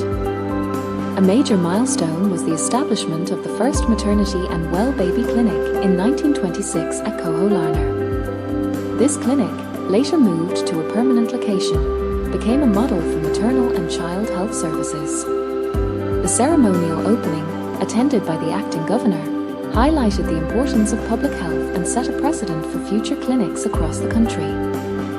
Following the success of the first clinic, the health unit system rapidly expanded. By the end of 1926, 5 maternity and well baby clinics were operating in Kalutara and surrounding areas.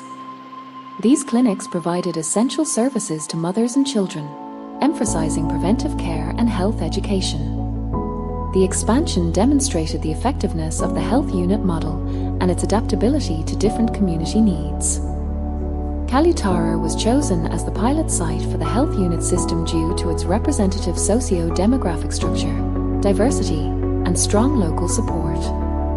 The area included urban, rural, and plantation sectors, mirroring the broader country. Its accessibility and communication links made it ideal for supervision and training. The health unit services quickly extended beyond Kalutara, covering more villages and estates. By 1928, the entire Kalutara Totemune area was served, and the model was replicated in other provinces. From its inception, the health unit prioritized workforce development. Training for sanitary inspectors and field midwives began early, followed by medical officer of health training in 1928. International collaboration brought trainees from India, Burma, and Java for hands-on experience in disease control and health education. As the health unit services expanded, the need for a permanent location became clear. In 1934, the office moved to a new government building in Kalutara South, thanks to the efforts of local leaders. This move provided the space and facilities needed to continue growing and serving the community. The health unit remained here until its transition to the Institute of Hygiene in 1966, marking a new chapter in its evolution.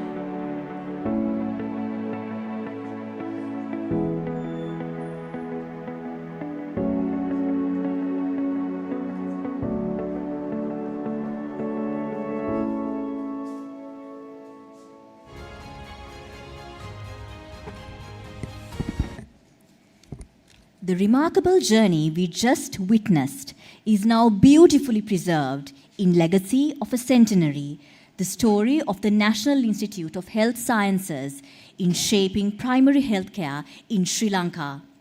It is now my great pleasure to invite our distinguished dignitaries to officially launch the NIHS Centenary Coffee Table Book. May I now invite Dr. Pushpika Chandrasekara and Dr. Roshan Jayasuriya, representing the editorial board, to present the first ceremonial copy of the Coffee Table Book to the Honorable Prime Minister and our distinguished guests.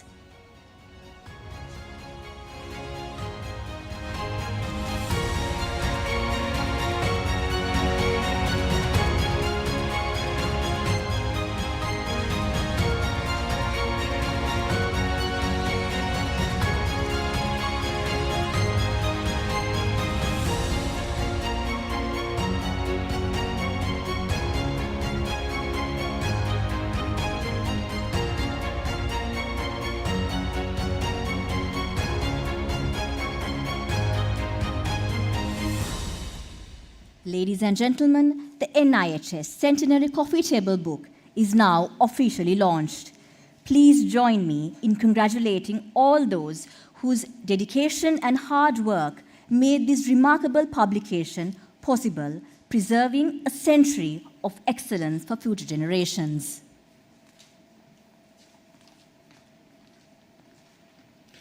Ladies and gentlemen, it's now our great honor to invite the Honorable Minister of Health and Mass Media to address this distinguished gathering.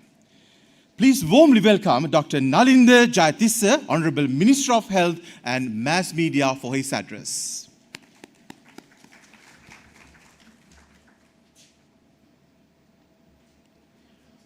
Very good evening to all of you. Honorable Prime Minister Dr. Harini Amarasuriya,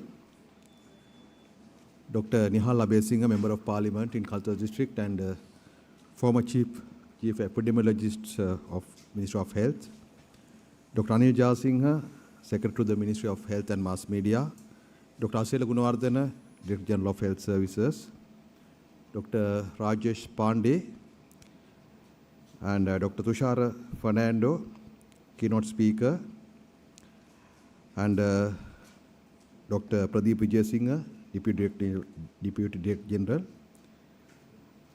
DIG Mrs. Padmini Veerasuriya, and Director NIHS Dr. Nandakumaran, and all other distinguished guests, senior officials, members of the NIHS community, health professionals, students, ladies and gentlemen. It's a privilege to join you this evening at the National Institute of Health Sciences in Kalutara as we begin its centenary celebrations.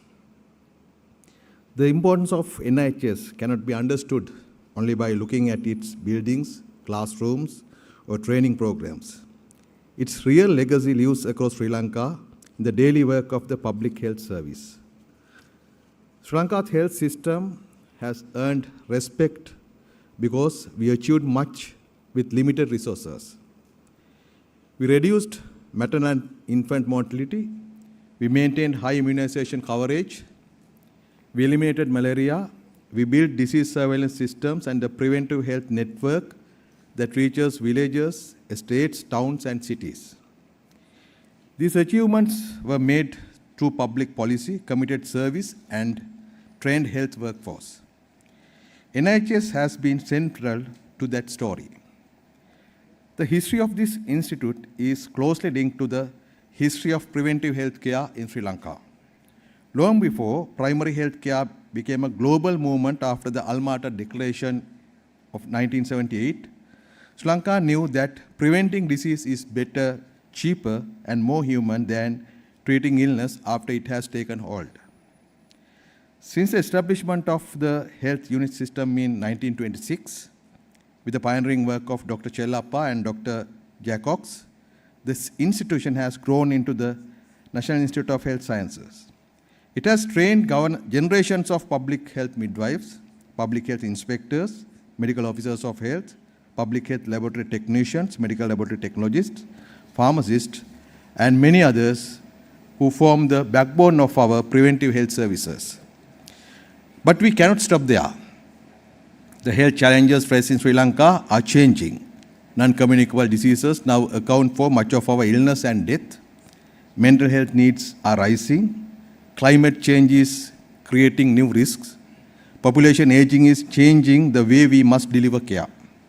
Urbanization, antimicrobial resistance, environmental threats, and emerging infectious diseases demand new knowledge and new skills.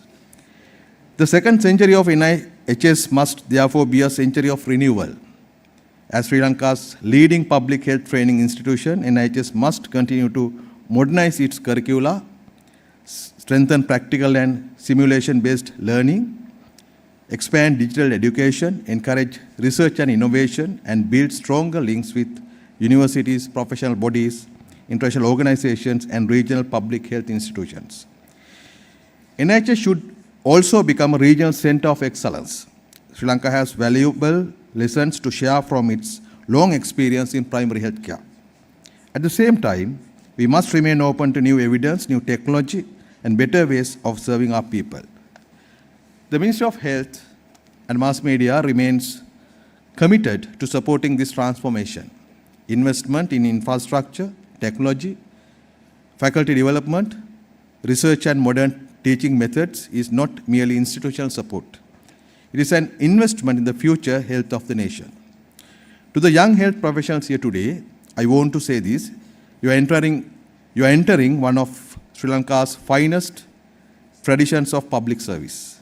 Your work may not always be visible, but your knowledge will prevent illness, your commitment will protect families, and your service will strengthen communities.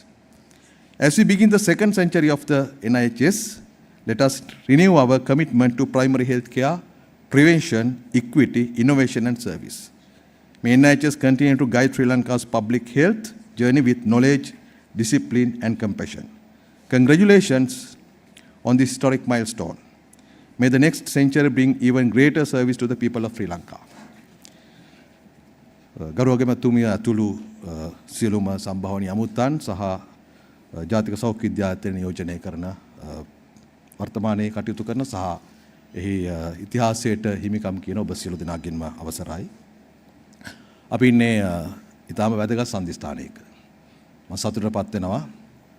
අවුරුදු 100ක ඉතිහාසයක් ජාතික සෞඛ්‍ය විද්‍යාලය සමරන මේ මොහොතේදී ඒ වගේම 1926 27 කාලවකවානුවේ කොහොලාන සහ කළුතර නගරය ආශ්‍රිතව අපේ රටේ පළමු ප්‍රාථමික සෞඛ්‍ය මධ්‍යස්ථාන ඉදි කරලා අවුරුදු 100ක් පිරෙන වෙලාවක සෞඛ්‍ය අමාත්‍යවරයාත් කළුතරින්ම ඇවිල්ලා මේ කතාව කරන්න ලැබීම සම්බන්ධයෙන් මම හිතන්නේ ප්‍රාථමික සෞඛ්‍ය ශක්තිමත් කිරීම සම්බන්ධයෙන් රජයක් හැටියට අමාත්‍යාංශයක් හැටියට අමාත්‍යවරයෙක් හැටියට මේ තරම් වැඩි කාලයක් වැඩි වේලාවක් වැඩි බරකින් යුක්තව කතා කරපු යුගයක් නැතුව ඇති.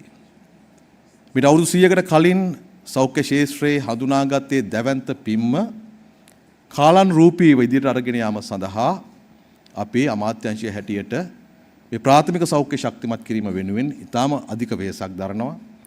ඒක තමයි අපිට අද සෞඛ්‍යයේ තියෙන අභියෝග ජයග්‍රහණය කළ හැකි මාවත. අපි දශක ගණනාවක් තිස්සේ අපි මේ සෞඛ්‍ය ජයග්‍රහණ අත්පත් කර ගැනීමේදී ජාතික සෞඛ්‍ය විද්‍යාලයෙන් ලෙස ඔබ දක්වන ලද අතරම ඒක කිව්වා වගේ ඒක සමහරට ප්‍රදර්ශනාත්මක නොවෙන්නට පුළුවන්. නමුත් මේ බොහෝ ජයග්‍රහණවල පිටුපසේ ඉන්නේ ඔබ.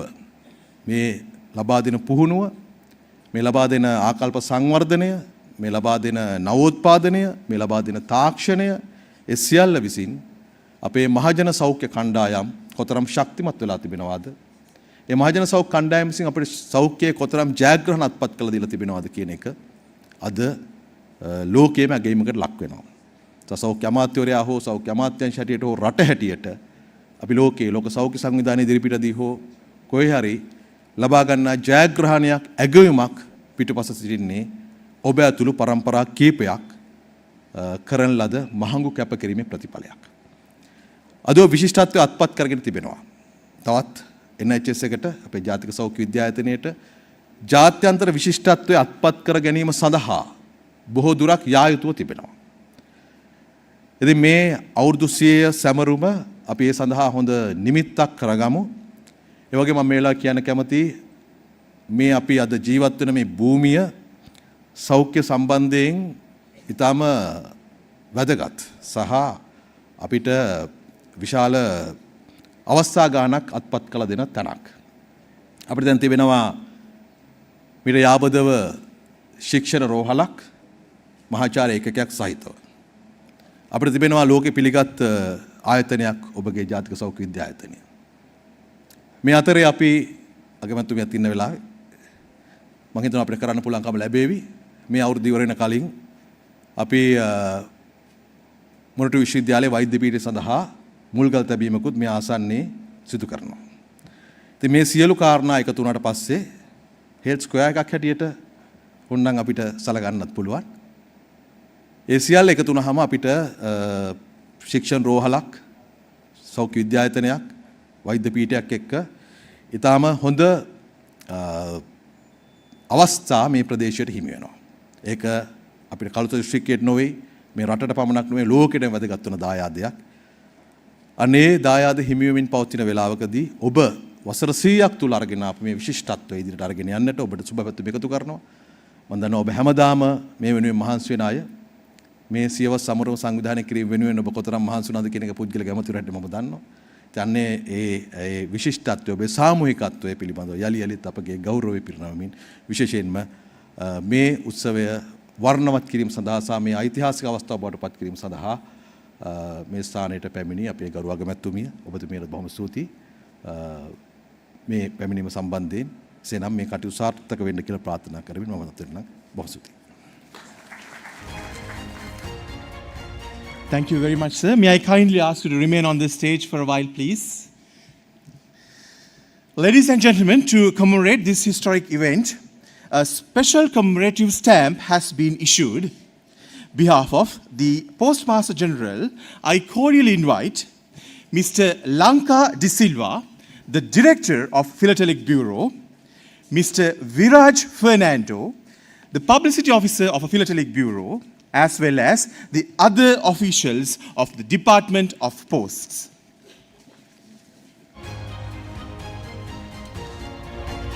Ladies and gentlemen, may I cordially invite to the stage the following dignitaries for the official issuance of the commemorative stamp and the first day cover. The Honorable Prime Minister, Dr. Harini Amarasuriya, Madam, the Secretary to Ministry of Health and Mass Media, Dr. Anil Jasinghe, the Director General of Health Services, Dr. Asela Gunawardana, and at last, the Director of National Institute of Health Sciences, Dr. K. Nandakumaran.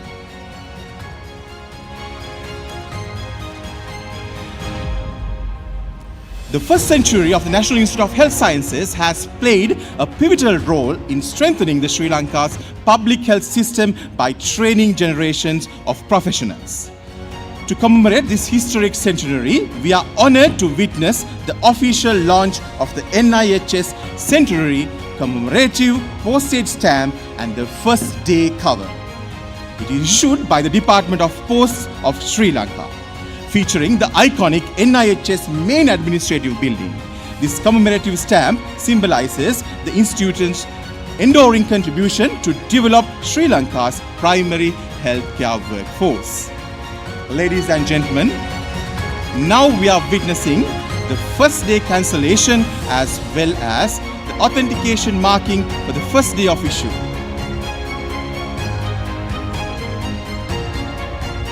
The Honorable Minister, please, may I now honorably invite to present the commemorative first day covers to the dignitaries.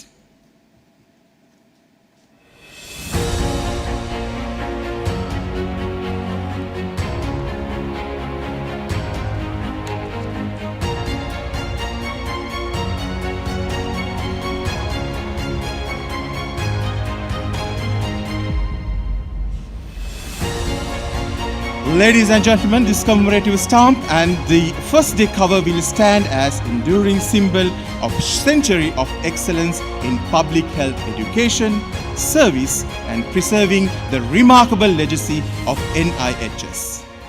Thank you very much, sir. Madam, may I request Dr. Harini Amarasuriya to kindly remain on stage for the proceed to the next item of the program.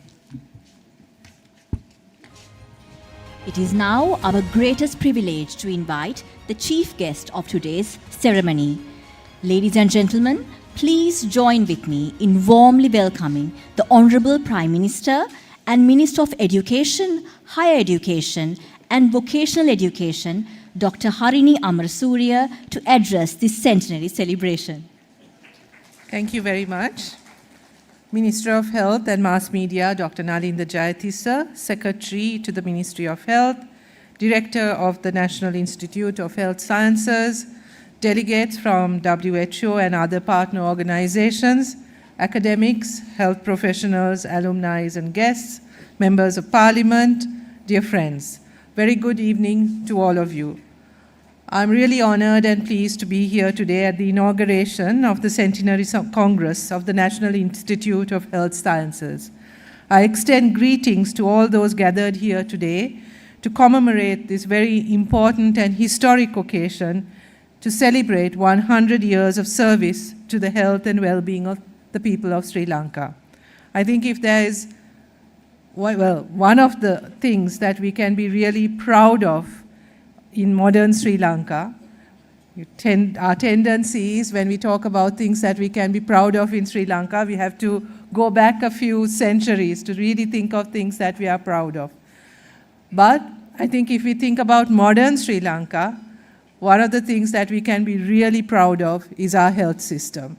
And I think the NIHS is one of the most important institutions within that proud legacy, and I congratulate all of you who have been part of this amazing journey. particularly in ensuring that we have an effective public health care system, which is, I think, a model for the rest of the world, certainly for our region. This is a very significant milestone in Sri Lanka's public health journey. It's not merely a celebration of an institution. It is the recognition of a century of dedication, resilience, and collective effort by generations of health professionals whose service has strengthened our nation and improved lives. The origin of this journey, as we just saw, can be traced back to 1926 with the establishment of the country's first health unit in Kalutara. Since then, the NIHS has contributed to strengthening the country's public health workforce through structured education and practical training. Over the past century, the Institute has evolved in response to changing needs of the health sector, expanding from training personnel for preventative health services to becoming a nationally recognized center for professional development, field-based learning, and technical expertise. The development of Sri Lanka's public health system over the past century remains one of our nation's most important achievements. Through sustained commitment to preventative health care, strong public health institutions, and the dedication of health professionals, Sri Lanka has made significant progress in improving maternal and child health, maintaining high immunization coverage, controlling communicable diseases, and expanding health services across the country. These achievements reflect the strength of a health system built on prevention, community engagement, and equitable access. These are principles that have held strong over the years and are really progressive when you think about it, that even in 1926, these were the principles on which our health system was built. They also demonstrate the importance of sustained investment in institutions and above all, in the people who deliver health services. At the center of this success has been the contribution, of course, of the National Institute of Health Sciences. For 100 years, this institute has played an important role in the education and development of Sri Lanka's public health workforce.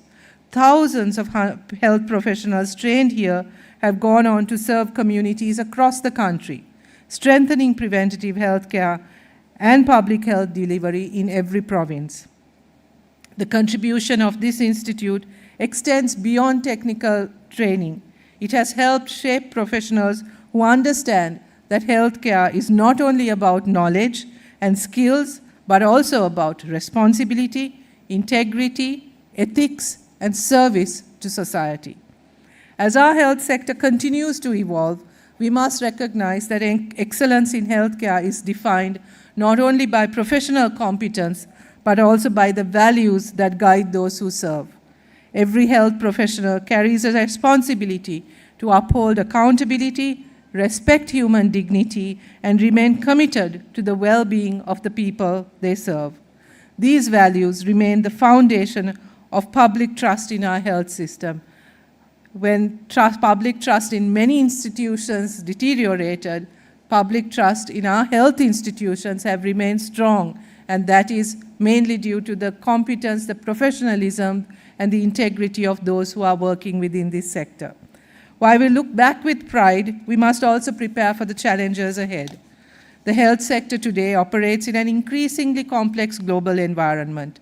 Demographic changes, rapidly aging population, the growing burden of non-communicable diseases, emerging health threats, climate-related health risks, rapid technological advancement, and changing expectations of healthcare services are transforming health systems worldwide.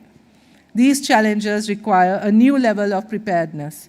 Our health workforce must be equipped not only with professional knowledge and technical skills, but also with the ability to adapt, innovate, and respond effectively to change. The future development of our health sector must therefore focus on strengthening education, research, innovation, and evidence-based decision-making. We need locally generated research, effective use of health data, modern approaches to healthcare delivery, and practical solutions that ensure the sustainability and quality of health services. The National Institute of Health Sciences has an important role to play in this effort. As it enters its second century, the Institute must continue to grow as a center of excellence in public health education, workforce development, research, and innovation. Training must continue to evolve by incorporating advances in technology, digital health systems, and new approaches to preventive and community-based healthcare. While all other professions are, I think, challenged by the advent of artificial intelligence, I think we can be fairly sure that the health profession is quite safe because we will continue to rely on those delivering health services, particularly in primary healthcare. So you have an advantage there, but I think it's really important also that we recognize and understand the changes that this new technology is going to bring to our profession and learn how to adapt and respond to it. Our government remains committed to strengthening Sri Lanka's health system as a national priority. Our objective is to build a resilient, equitable, and people-centered health service that responds effectively to the changing needs of our population. This includes continued investment in modernizing health infrastructure, strengthening primary and preventive health care, improving access to quality services, promoting research and innovation, expanding digital health technologies, as was mentioned by our minister, and supporting the continuous development of our health workforce. We recognize that the strength of our health system depends ultimately on the people who serve within it. Strengthening human resources for health, therefore, remains a central priority. We will continue to support workforce development through effective planning, recruitment, professional education, and continuous learning. The true measure of an institution is not only found in its history, but in its ability to continue to contribute to society in the years ahead. I am sure that as the NIHS enters its second century with a proud legacy and an important sense of responsibility, it will carry forward the achievements of those who built this institution while preparing for the next generation of health professionals to meet new challenges with confidence and competence. I am confident also that the discussions and ideas generated through this Centenary Congress will provide valuable direction for the future development of Sri Lanka's public health system. May this occasion strengthen our shared commitment to building a healthier nation and inspire future generations of health professionals to continue this tradition of service. Once again, I extend my congratulations to the National Institute of Health Sciences on this centenary milestone. I commend all of you who have contributed to this journey and all of you who have worked hard to preserve this legacy and also to celebrate this moment, and wish the Centenary Congress every success. Thank you very much. Thank you very much, Madam, for those well wishes. May I now invite the Director of the National Institute of Health Sciences to present the commemorative souvenir to the Honorable Prime Minister as a token of our deepest appreciation in the remembrance of this historic centenary celebration.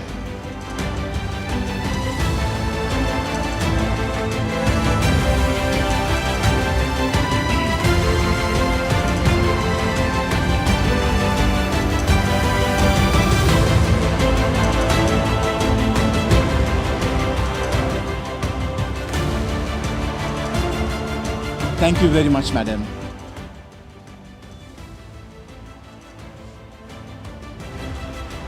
Ladies and gentlemen, we now invite you to enjoy a captivating cultural performance on stage.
தித்தை யா தெய்யும் தத்தம் கிட்டத்தக்க தித்தை யா தெய்யும் தத்தம் கிட்டத்தக்கதம்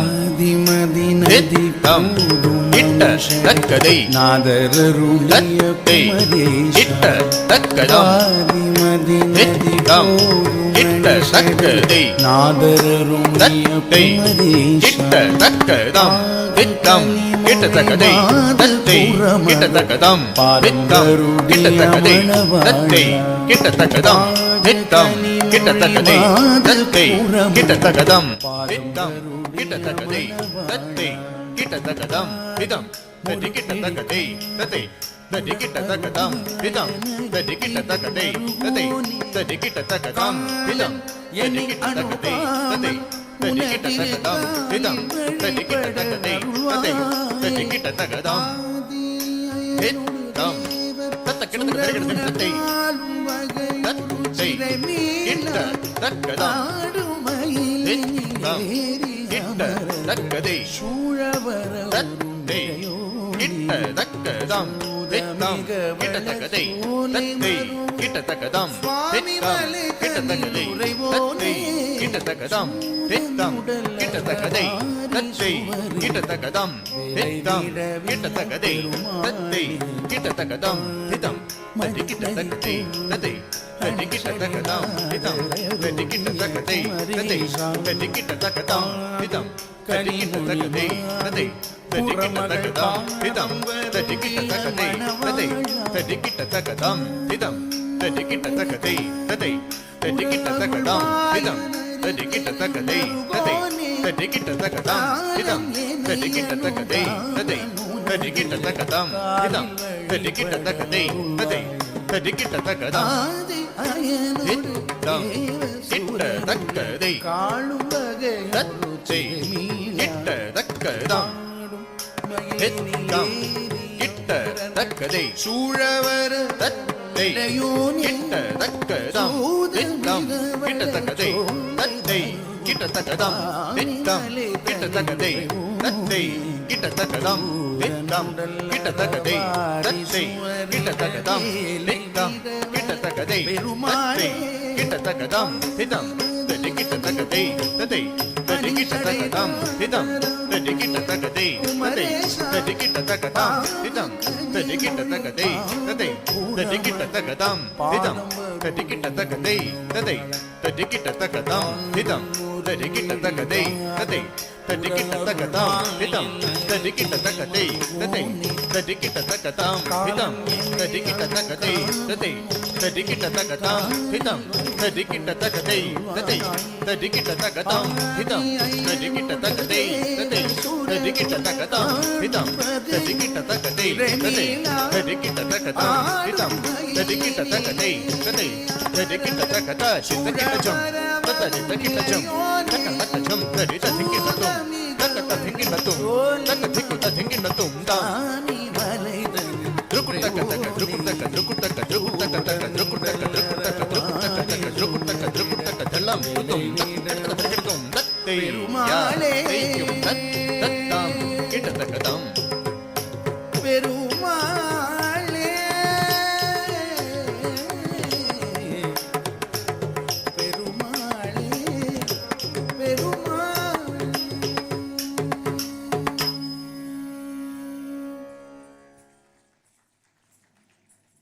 Thank you, ladies and gentlemen. Now I invite the director of the National Institute of Health Sciences to present the commemorative souvenirs to our distinguished guests in appearance of their valuable presence today at this remarkable occasion.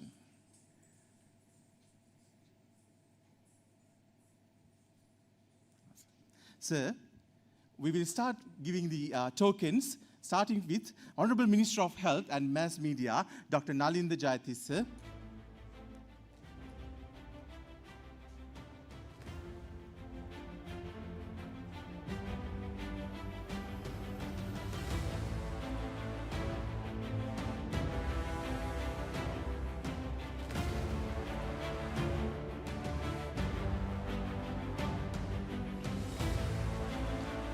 Secretary Minister of Health and Mass Media, Dr. Anil Jasinghe.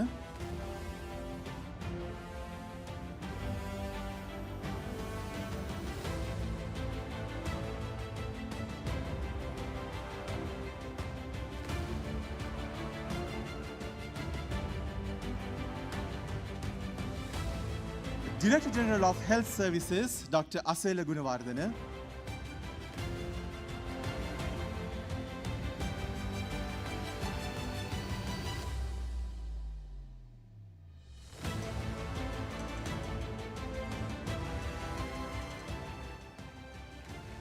World Health Organization representative to Sri Lanka, Dr. Rajesh Pandev.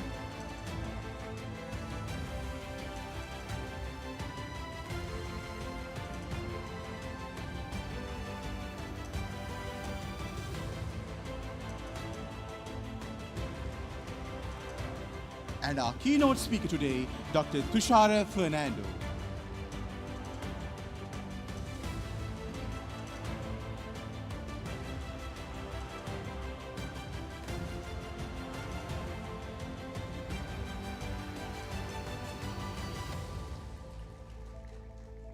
Thank you very much, sir.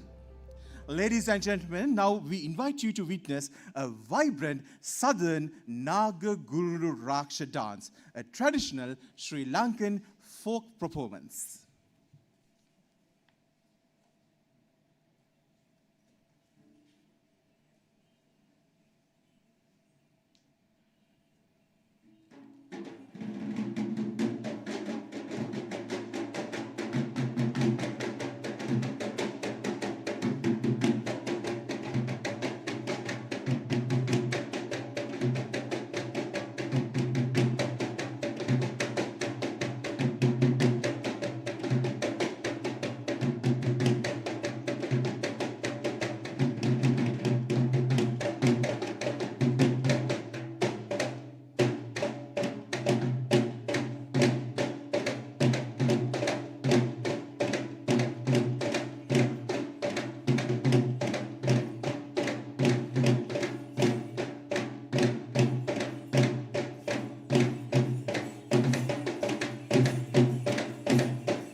What a captivating performance. As we come to the conclusion of this memorable ceremony, it is my pleasure to invite Dr. Tharanga Navodini, Chairperson, Organizing Committee, to deliver the vote of thanks.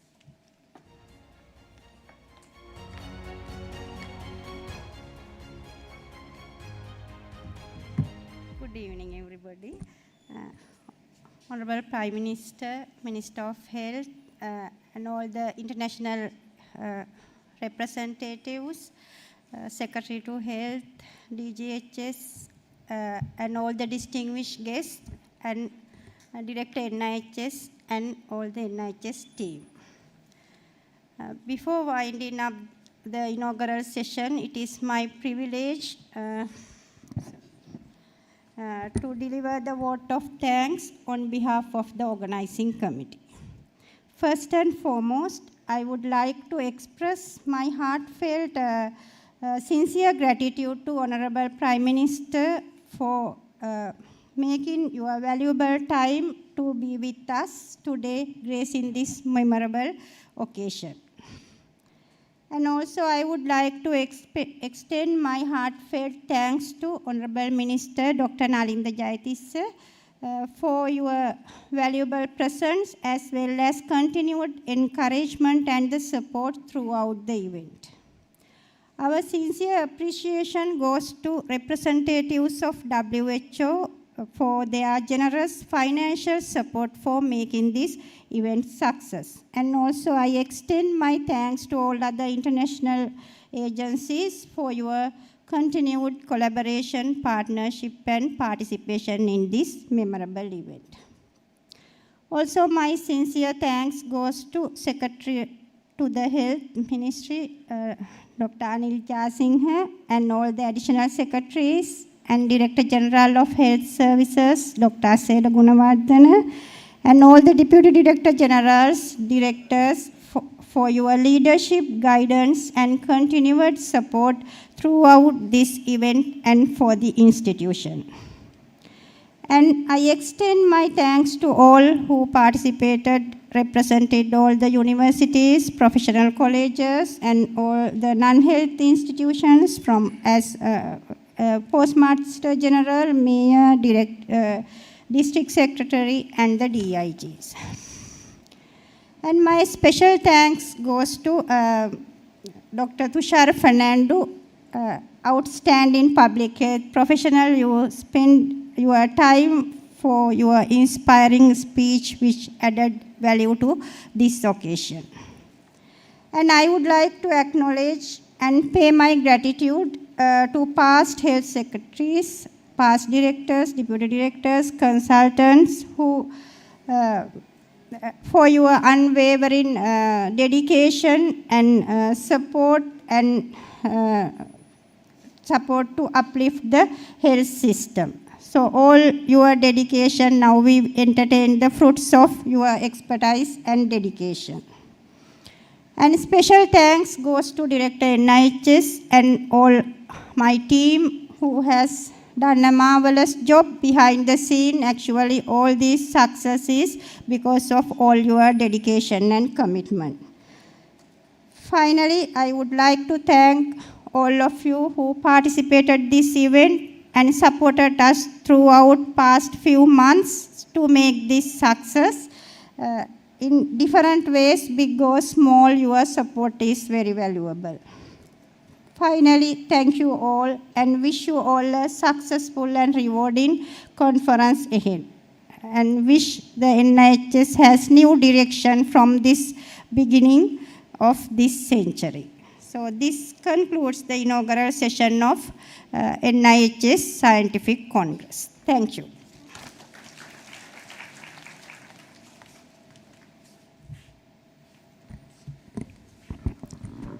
On behalf of the National Institute of Health Sciences, we sincerely thank all our distinguished guests and participants for joining us in celebrating this historic milestone.